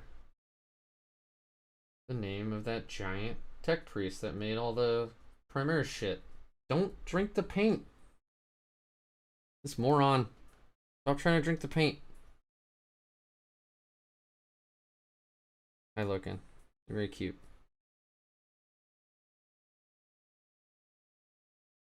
Anyway, they get tons of like rerolls from that guy, and then they got to like reroll some number of wounds because they were Mars, and then they would do mortal wounds with Wrath of Mars.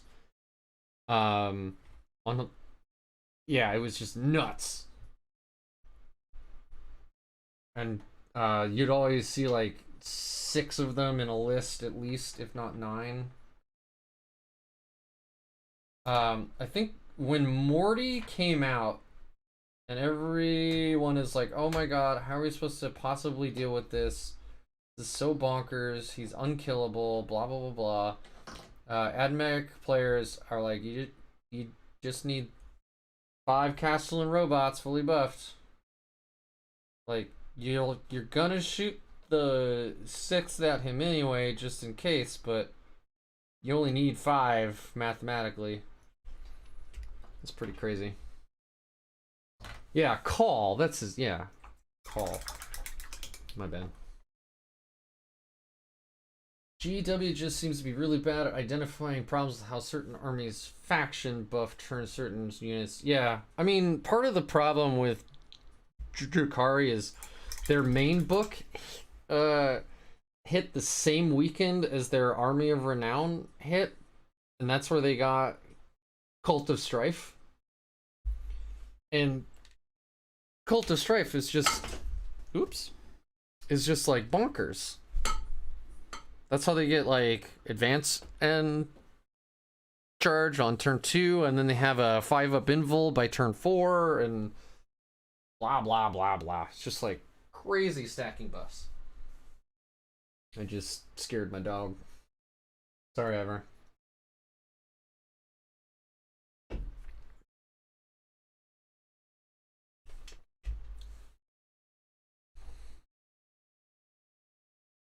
That is very America now that I have painted the guns red.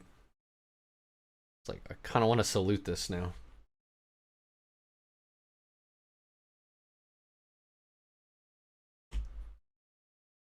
Well.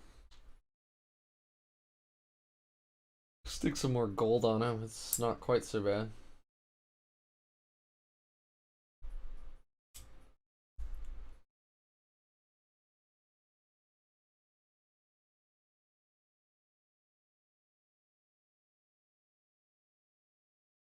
Should I do the gold on him or the white? I think I'll do the gold.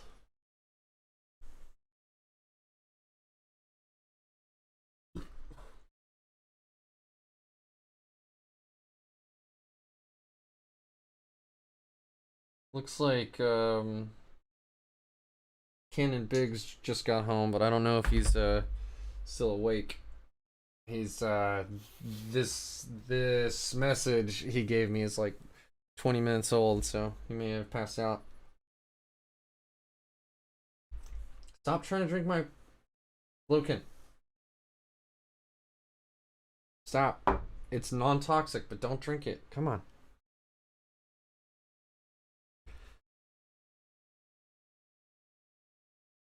So what do they do now that makes them hit like trains? Like, are the Castellan robots still just bonkers good and I missed it? Or I don't know. I always felt like AdMech were gonna come back from those nerfs, but we haven't heard shit from them in weeks now. I don't know.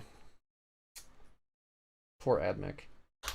I don't actually feel bad for AdMech, so.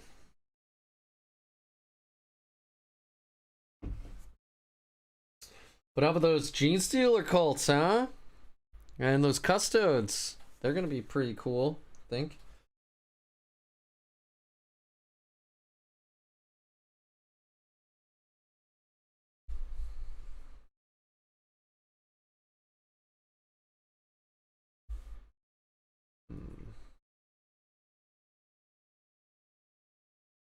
Do some gold, I guess. Retributor armor, which is also another great paint from Games Workshop. I'm not a fan of their whites, though, if I'm honest. Their white paint's not great. Not great at all.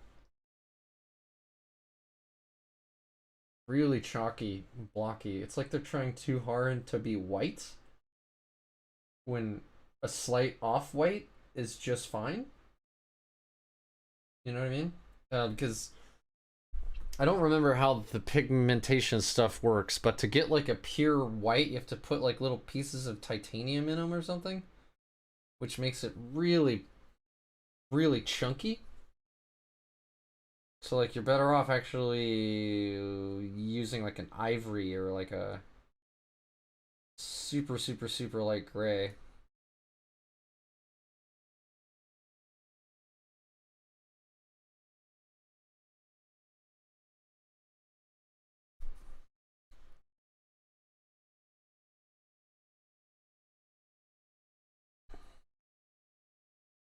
Yeah, I think Cannon went back to bed. It is midnight there. He's in Florida, so.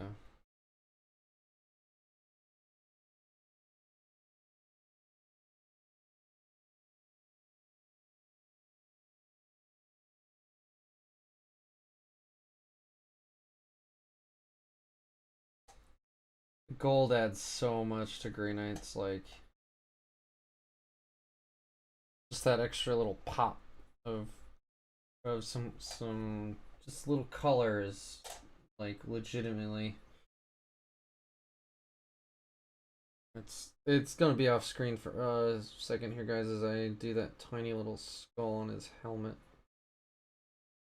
But, like, that's a lot.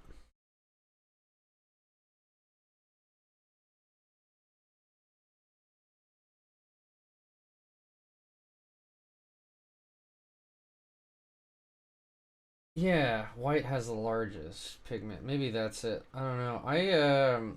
I've been pretty pleased with this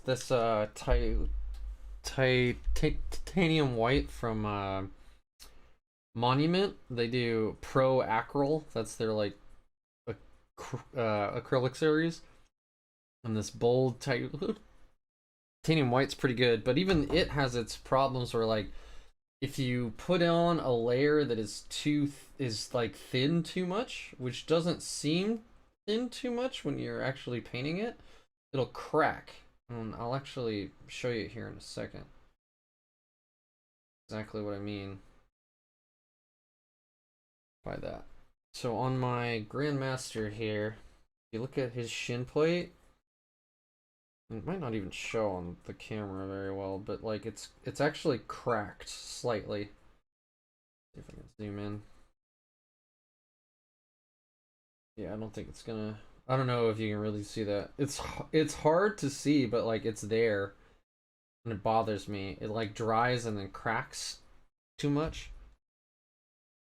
But it's the best white I've found so far. And you just got to be real careful to not water it down too much.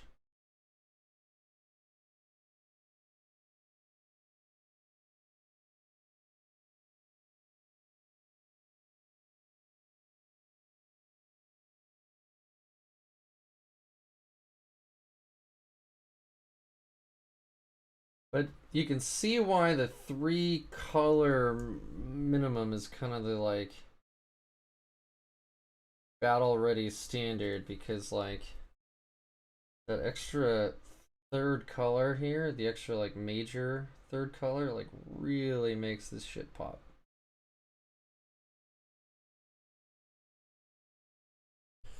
Not to say I'm done, obviously. I want to get a whole lot more done, but that's a lot.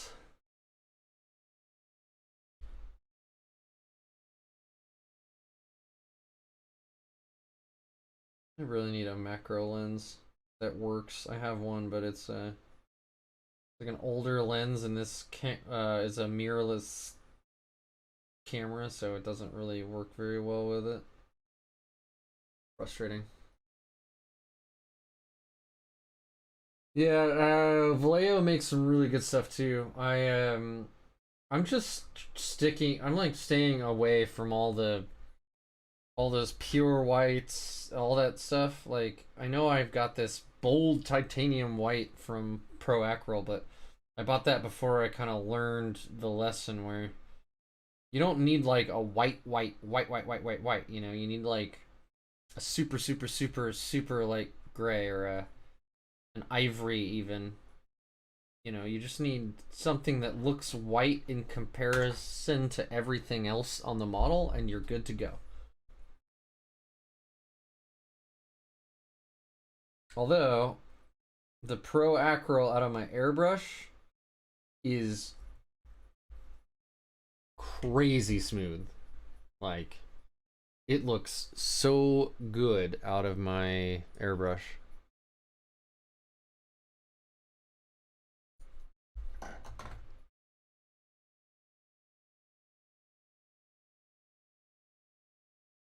But that's an airbrush, and this is a brush, and it's too late for me to do all this in sub-assembly, so brush it is.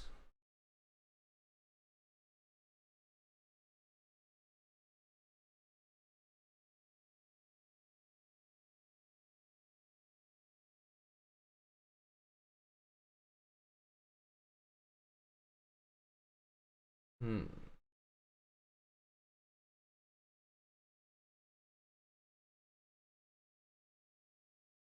The airbrush is like cheating, but also my favorite cheating tool imaginable. Like, I could never imagine priming now without it. I just can't. I mean, I know you can use a spray can and stuff, but like the airbrush is a little bit slower than a spray can, but it's way better coverage. I think you can use way better primers. Um, or like even base coating, like just doing Greenite steel on these guys was so much better with a airbrush, and you can't get Greenite steel in a spray can, at least not that I know of. I think you can get like lead belcher, which is close, but it's not Greenite steel. Airbrushes.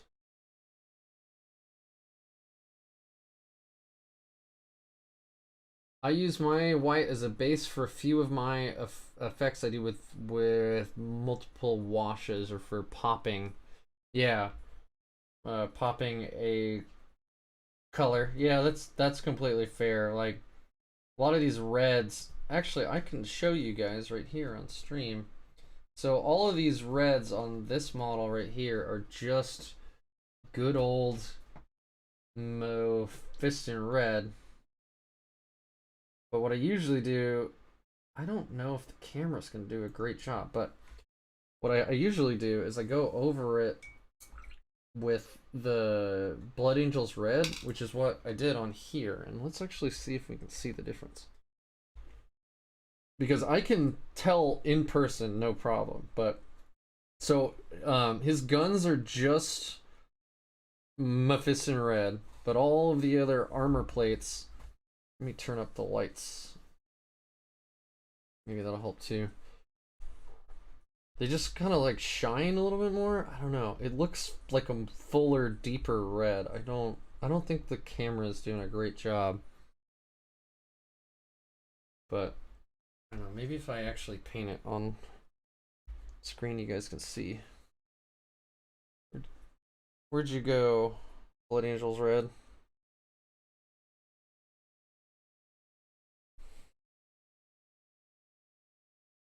There it is. Way in the back for some reason. Even though you my MVP.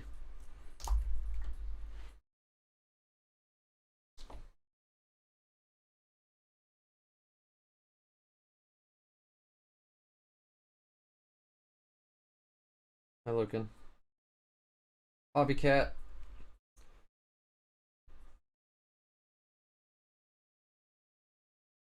I mean, it's obviously gonna look starkly just different when it's wet, but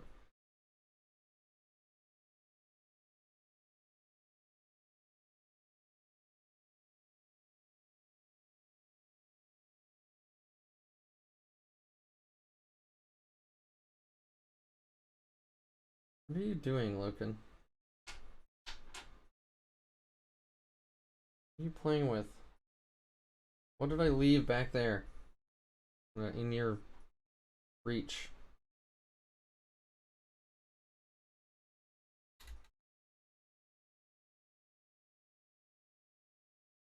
Don't eat the paint. Okay, good. At least you're not gonna do that.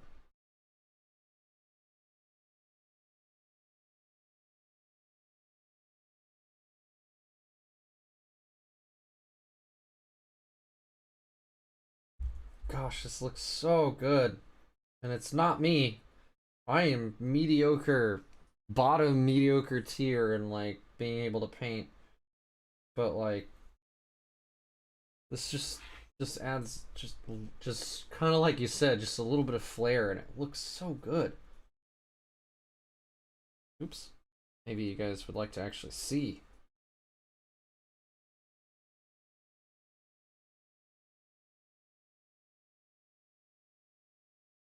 Of course, then you can go overboard like I did with the Talasar blue with my Grandmaster. So I guess technically this guy's going to be a Grandmaster too, but splitting hairs. You can tell on this guy with the blue I went a little crazy on that right ad there, but it's not awful. It's, you know, I could do better. So that's enough for me. Be trying to do better. So. I guess what it really does really well, being it's basically a red slash a shade at the same time, is that like you can just dot these like little tiny rivets, boop, boop, boop, boop, and it just all that dark pigment will just kind of fill it in and make those rivets really pop, which is nice. So there's that. Yeah, I think Cannon went to bed. He hasn't even seen my message yet. He messaged me 20 minutes before I messaged him, but oh well. It's all good. All good. Bam. I mean, it's still wet, but like you can really tell between the cloak, which is not painted, and this, and you can really tell like it just adds pizzazz, if you will. Shield is gonna look real good real fast, real easy. And you see how it just gathers in those like tiny rivets. Pop. That took 10 seconds to paint. So good. Yeah, so Apothecary white, Black Templar black, and then Blood Angels red and Talisar blue have been my most favoritist contrast paints so far. And usually used in this kind of application where it's done over the top of another similar color, because it just makes that one underneath it just so much more vibrant. That, and I prime black a lot of the time, and contrast paints over black are like effectively non-existent. So that's why if you ever watch a video of anybody doing like contrast paint only painting, they will it'll either be a light gray primer or a white primer. Most usually white, but yeah. Thank you, Jonathan. I think it's looking pretty good too, if I do say so myself.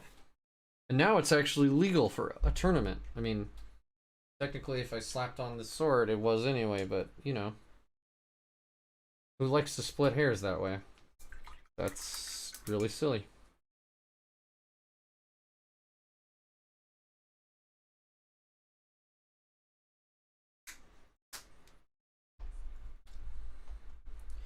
So I'm debating if I should do, like, on the my Grandmaster here, my other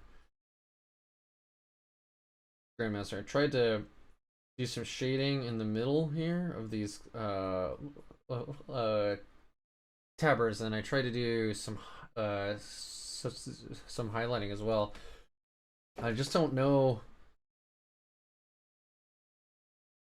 I don't know. It doesn't look that good in person. I think it looks great on camera, but it doesn't look that good in person. So I'm debating whether I should do that with this other Grandmaster's tabard or not.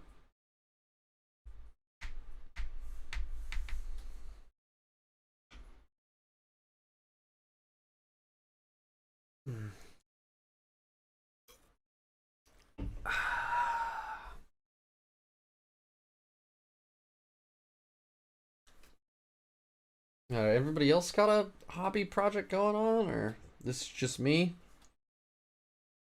I know Levi's playing some video games. Ooh, how should I do that? The demon head. I'm just remembering this. I think that's a corn demon, right? This guy right here on his belt. Ready?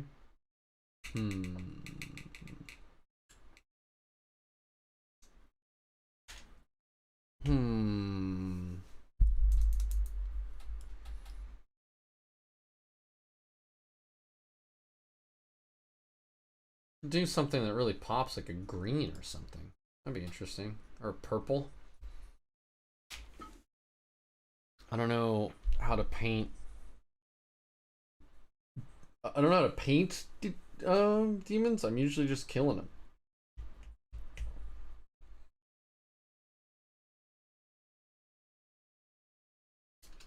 Well, in the meantime, I can keep working on that gold while I decide.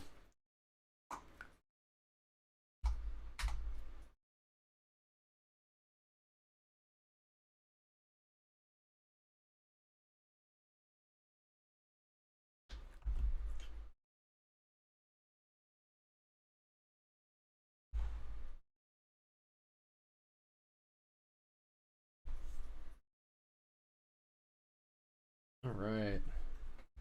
Gold, gold, gold. Just as soon as you think you're done with the gold on a Grey Knight, guess what? More gold. Almost like fucking custodes or something. Oops.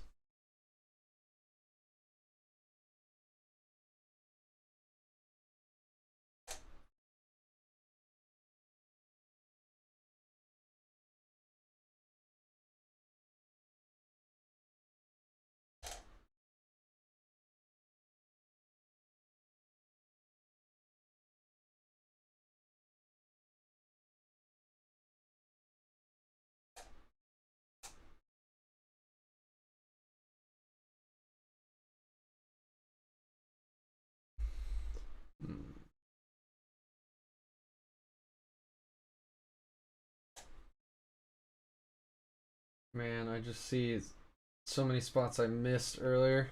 Woo! From the red.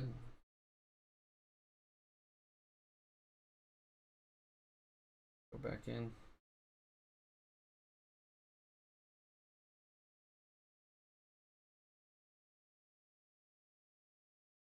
What should we talk about now? We talked about video games from our past that we really liked.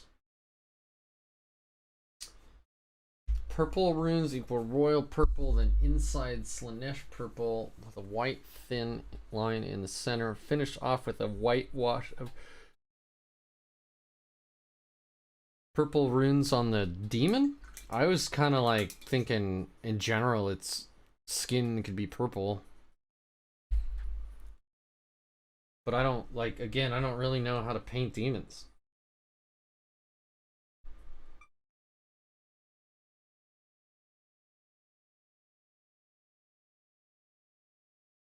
I wanted this on its belt like a trophy or whatever, but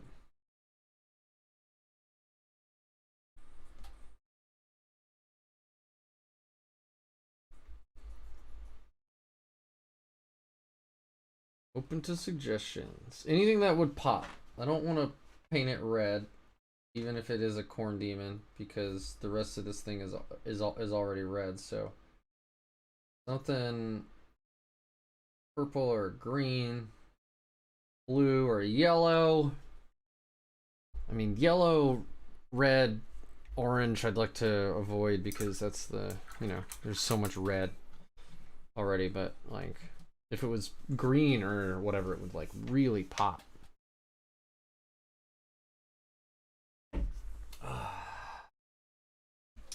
Delicious fruit juice. Definitely not beer.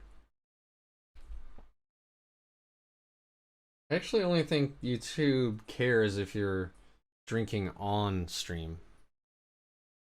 But I guess I am on the other monitor here, or other camera here.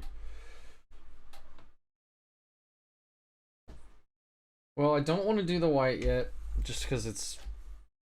I gotta do like 4 super thin layers. It's ultra tedious, and I just don't want to do that right now. So I'm gonna avoid the white. So I think I'll start doing some of these purity seals. That seems fun. Let's see.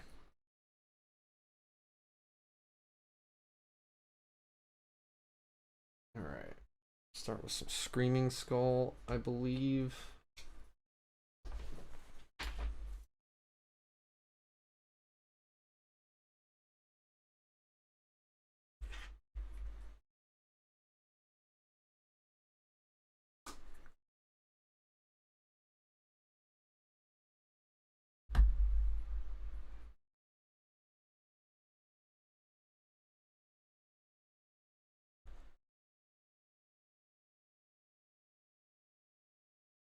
A sickly washed out green yellow would be cool. Yeah. I've got some like Plague Bear's flesh, the contrast paint.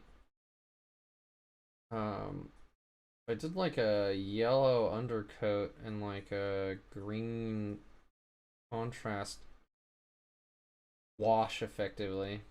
That sounds like that might be pretty good.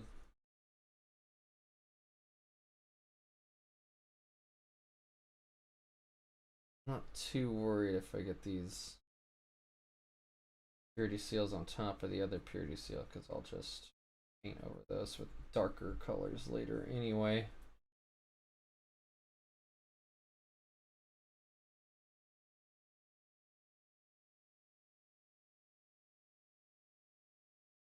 Yeah, a yellow and green actually sounds pretty cool.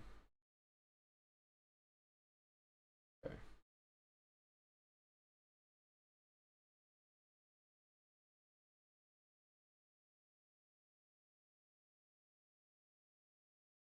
Mm-hmm.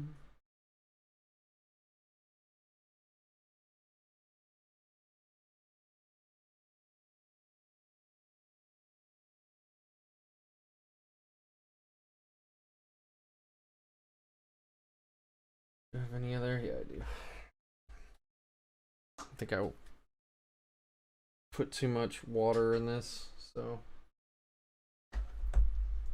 bring it back up to a thickness.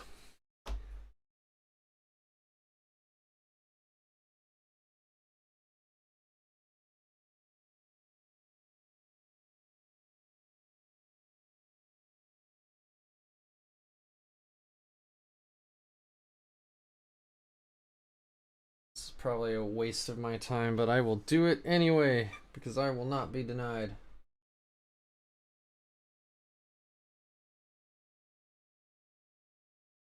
I'll know it's not pink. That's what matters. Yeah, the purity seals up there on the shin. Like this one snapped off already, so that's good. We got some battle damage.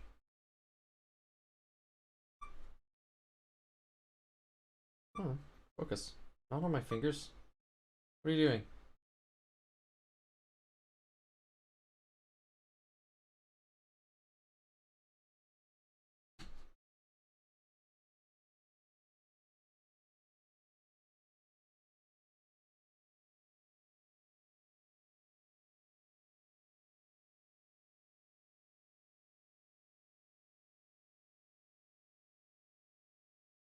Right.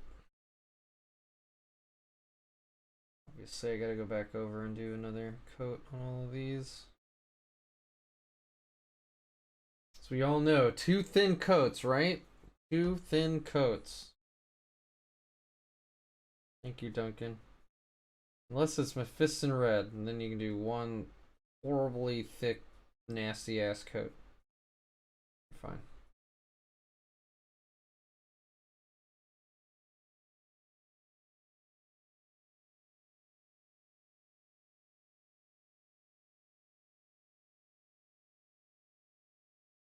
Oh no, Stuart Trainer just sent me a new updated list for his all power armor Grey Knights list.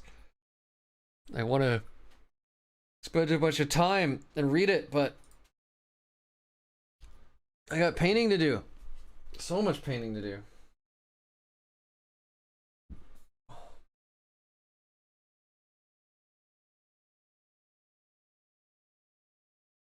That was a really good interview. If you guys haven't watched it yet, like, I'm not even just trying to like pimp my own channel, but like Stuart and I just, it was really great. Or like back and forth, we kind of knew when the other was gonna be pausing, so it's just like, it's a legitimately like a good interview, not even just a good interview about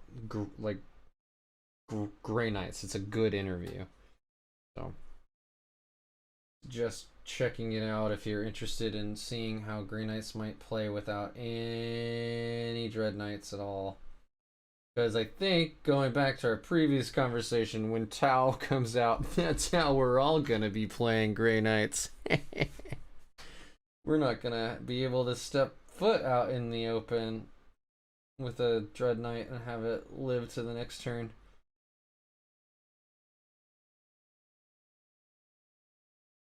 Because it's gonna get shot.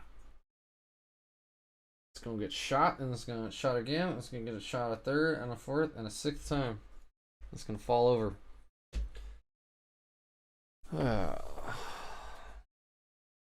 of want to see, like, kind of just want to go ape shit now on this, like, demon's head and see if that green yellow will work. Here, hold on a second.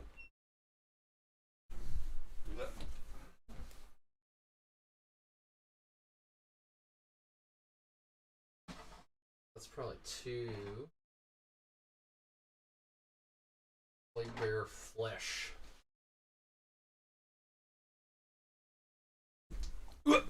Alright, so I got Tau Light Ochre here. Pretty yellow, but it's also orangey. I didn't want to go with like a Uriel yellow, even though that's like the most yellow I have. And then this is Contrast Plague Bearer's Flesh, which is pretty fucking gross. So I think Plague Bearer Flesh over an orangey yellow is going to look the bee's knees for grossness. And that sounds legit to me, so let's give that a shot and see what happens. Or I fuck up my whole model. We'll just have to see how this goes.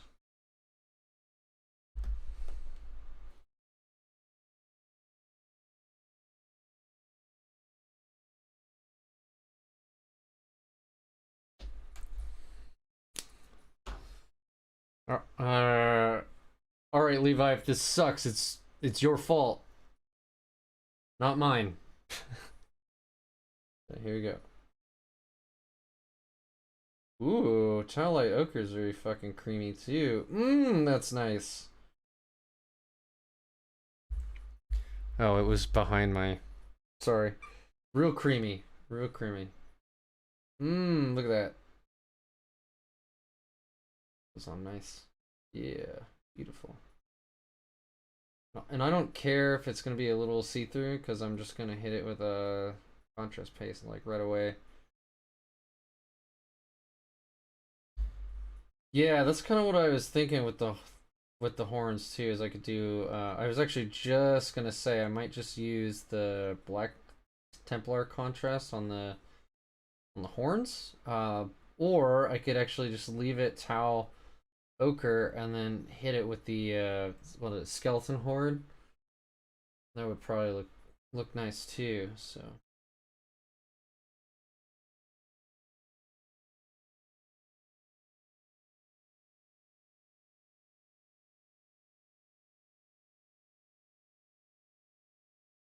do you guys ever wonder, if you like think back in time, like if you could go talk to your high school self and you said, yeah, man, 20 years in the future, you're going to be streaming live. Well, I'd have to explain what streaming is, I guess. But anyway, you'll be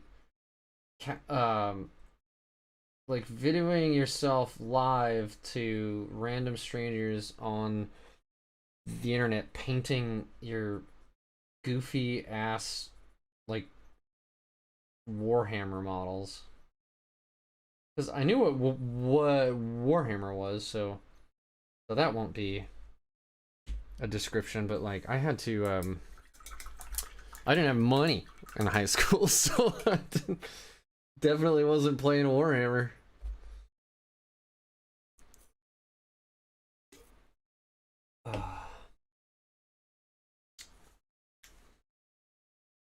All right, I'm really kind of stoked now to see how this turns out. I gotta stop fucking with it so it can dry, but yeah, that is a creamy color. That's nice. Nice. All right, I'll let that sit for a moment.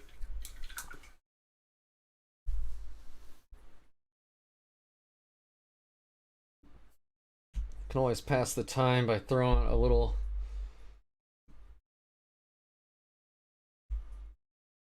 I guess I can just stick it right here. I don't know what I'm doing. Anyway, I like to magnetize my stuff, so not a Grandmaster, Grandmaster.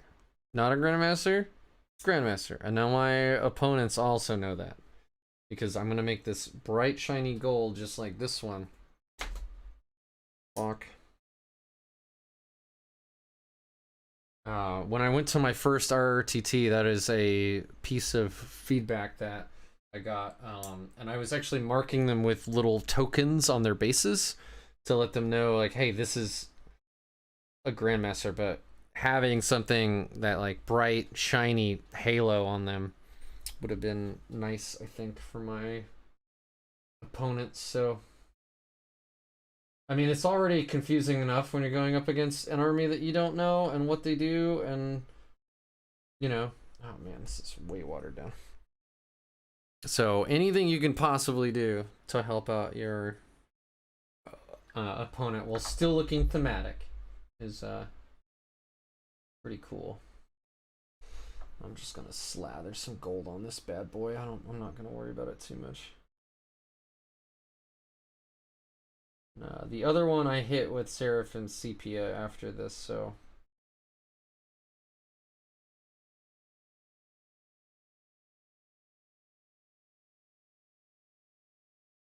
why I didn't put this on here first, but yeah, exactly. See, I'm trying to make it easy for my opponents to play as well. So, I mean, like one of them's bright blue, which is obviously nice, but I wanted to be able to um, have, I don't know. I think that blue one will probably always be a grandmaster if I run it, but now I at least have the option of, making it a grandmaster or not, and making it easy for my opponents to actually know that just by popping this thing off. Fucking love magnets. Too bad I don't know how they work.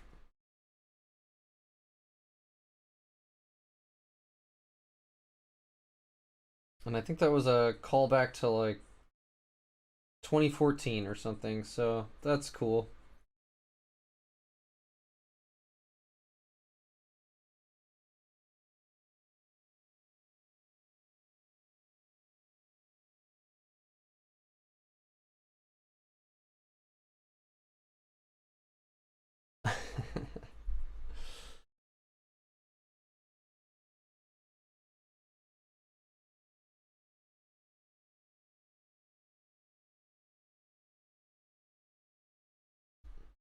This way, my opponent will be able to say, all right, your blue one is the one that, like, bamps, right? And I can say yes. And then they can say, okay, so the red one has the obsec aura, right? And I can say yes. And then that will help alleviate a lot of confusion. Oh no! Oh, I'm gonna hit this with so much null oil soon. It won't matter, but as much of this off of there as possible. I have my accident um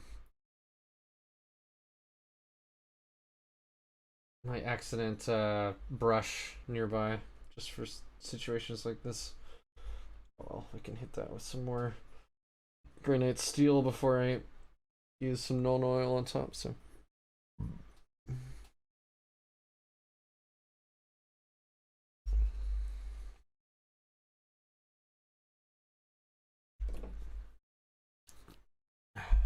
this is a really cheap army painter brush that I don't really care about at all, so I can just use it to scrub. All right, so we got our dry towel light ochre. Let's see how this looks with plaguebearer flesh on it. Another bottle I've never opened before. Okay. Stream of firsts. Oh no. Oh no. I think I have to go wash my paint water out. There's a bunch of gold in here now. Alright. I'm gonna go wash out my paint water. I'll be back in 15 seconds.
Okay, I lied. It was a lot longer than 15 seconds. I had to pee.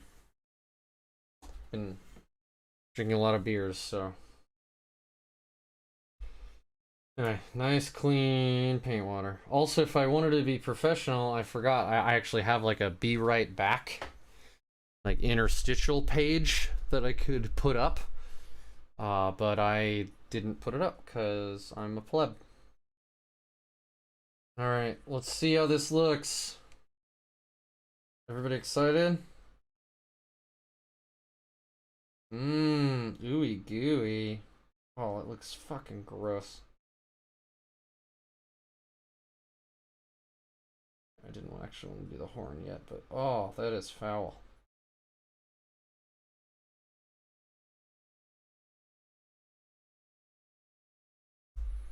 Alright, so so this is a skull from a what? Like what creature is this? What demon is this? It looks like a corn demon. I don't even know why I think that. It looks like a corn demon. It now looks like it is covered in snot. Like, and this guy just couldn't be asked to like throw it in some water. Oh man. I need to do some like gnarly highlights or something on that. As well as some like here, let's just go all in with the God damn it, where did it go? Skeleton Horde contrast. Yeah, is that a bloodletter? And yes, it does have elevator music, of course. I said it was professional.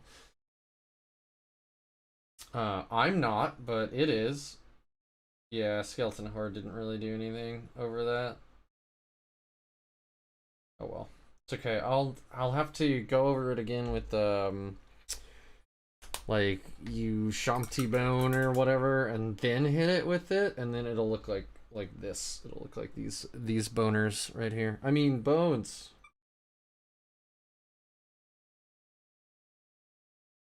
Yeah, that'll look nice. Oh, is it a basic troop? Well, that's not exciting then. This guy's like parading around with basically like a cultist on his hip. Who cares? Oh well. I did not. So what's this skull then? This one right here. Nope. This blurry blob of shit that you can't really make out. Is is that a cooler skull to have?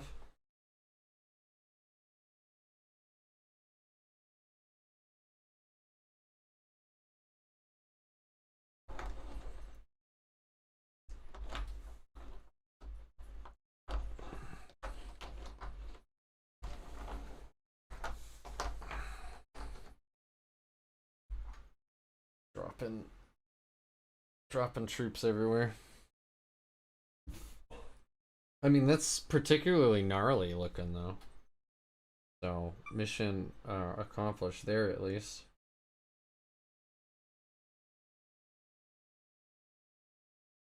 Alright. It is almost 10, so I'm probably going to close this down in the next 10 minutes or so.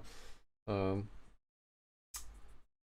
oh, that other guy is a Bloodletter Herald, which is the Bloodletter Sergeant, I assume. Alright, well, you know what?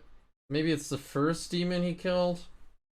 So paladins, when they become paladins, they have to actually go through 666 trials or whatever, and the last 4 are to kill one of each type of demon, one from each god. So,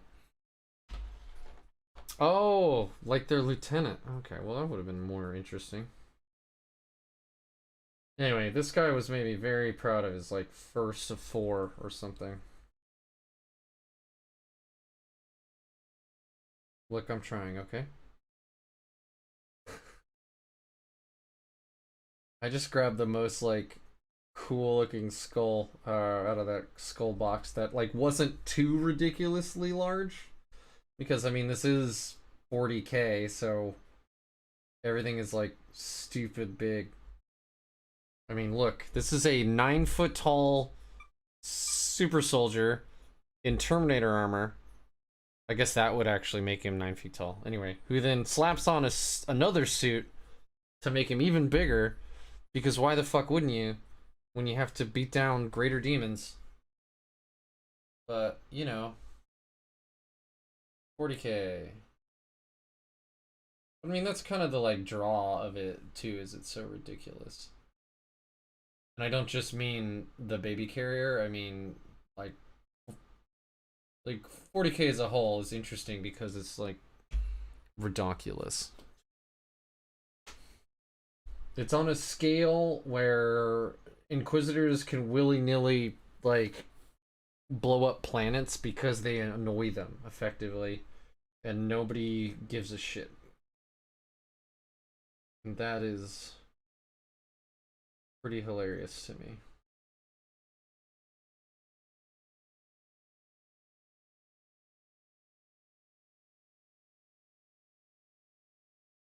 Woo!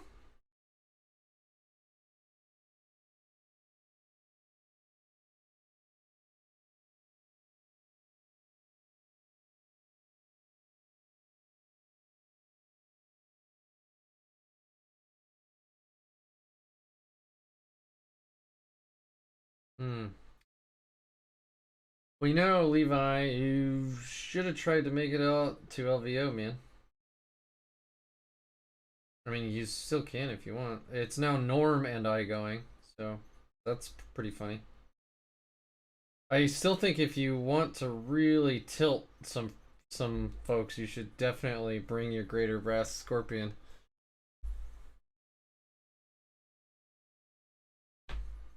Because I don't think very many armies are equipped to blow up a 28 wound, immune to most psychic,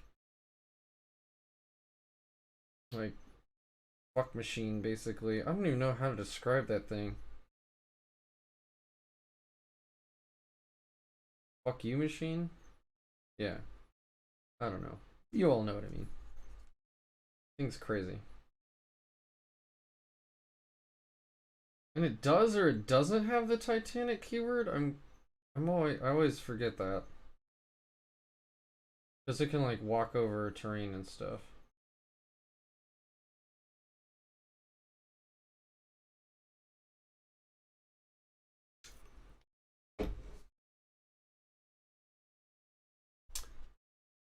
I didn't know that specifically, but that does not like the fact that I mean 40k takes a lot of cues off of a lot of things, right? Like I mean, we were just talking earlier about you know, Erebus, and if I remember my mysticism properly, that is a oh my god, was that a holy crap, which society was that now? I can't remember. Was it Celtic where Erebus was a thing? Or is it... Oh man, I'm gonna really show my ass now. It was Greek, my bad. Yeah. So, yeah, I mean, that's a name only, but, you know, it's just... Especially with the advent of the internet, I don't think anybody's had an original idea for a long time now. You know, it's just the way of the world.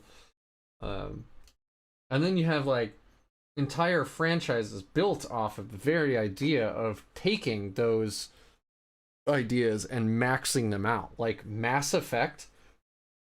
Mass Effect hit the nail on the head so hard because it was basically, it took every sci-fi trope you've ever thought about and just like put them all into one story.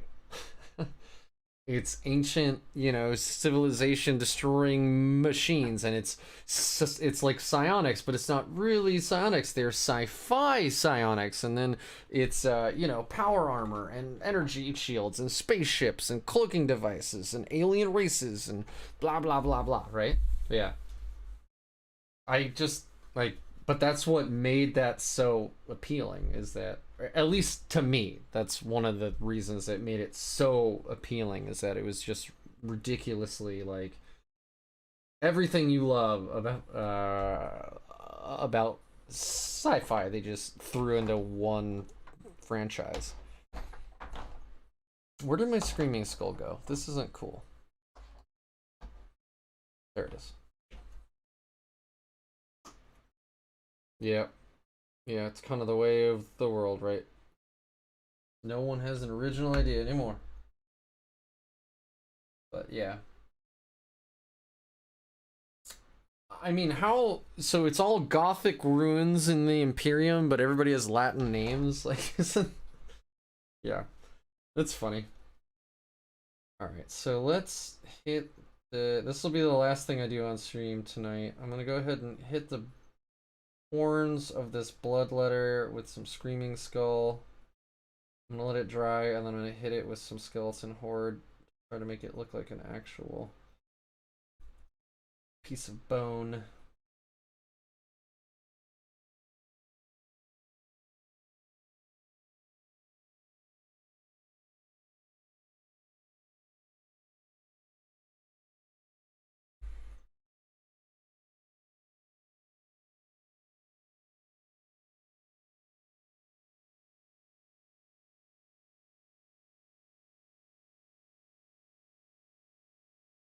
So, I don't know my demon knowledge very well either. Is a bloodletter like, what is it? Is it, it's a personification of like rage and murder, okay? I get that, but like it's not someone's soul necessarily, right? Or spirit. It's like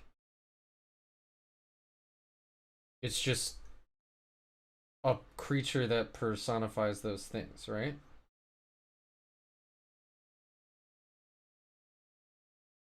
It's funny that I picked like the demon hunting army and I don't actually know how demons work, so that's neat. I'm ill prepared to fight demons.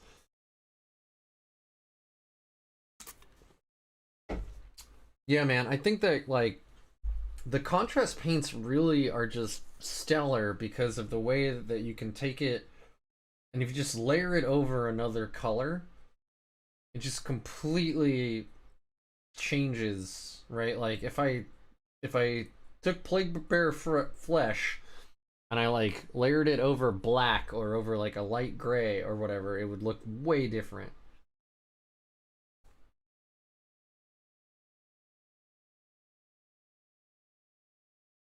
Oh, Magnus is Magnus Opus Bahamut, right? It's both male and female, just like the model. Yeah, right.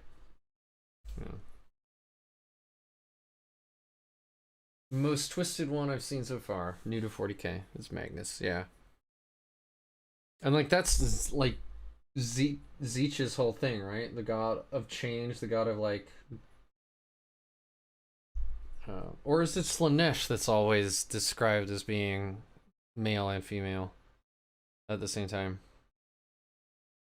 Not remember. I'm clearly very good at this. All right, well let's get that skeleton. Oh, thank you. I'm not even close to done yet, but I am more than battle ready now. So I've got the skull on top that I'm gonna hit with the skulls and horde real quick.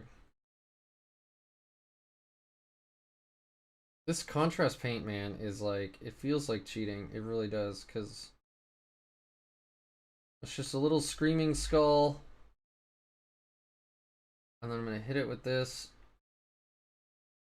It just lays in all those little recesses so well. Makes me look like I know what I'm doing when I really, really don't.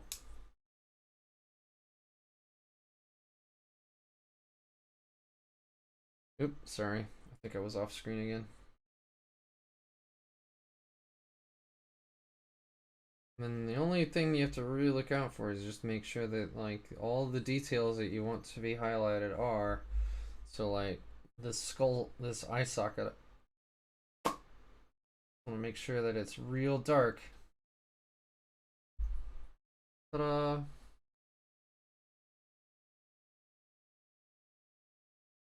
Yeah, I know that. Well, is Corn the? Corn is death in excess, but he's more like he's slaughter specifically, not death. Because like I I almost think that Corn and Nurgle are like opposites. Oh, I see how you're explaining that now. Okay, infinite change versus infinite stagnation. But like Nurgle and Korn also don't like each other because Nurgle is basically like, no, don't die, always stay in like perpetual pain and disease, right?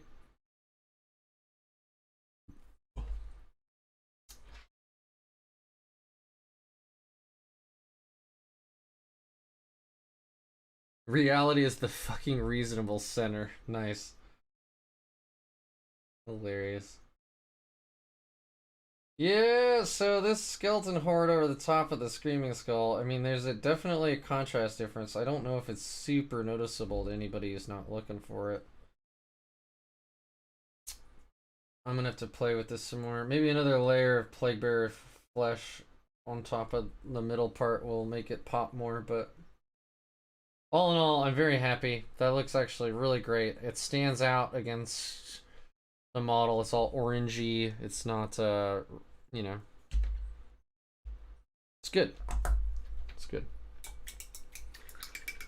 All right, well, it's now 5 minutes after when I said I would close this down. I need to clean up, and I need to, you know, get ready for bed and all that jazz. So I'm probably gonna watch a TV show real quick, feed all the animals, and then crawl into bed. So thank you everybody for joining me for my stupid little watch me paint badly streams, and I'm sure that I'll be doing multiples of these before I hit LVO. Oh no! What a way to end the stream. All right, all right. Well, I will catch you all later.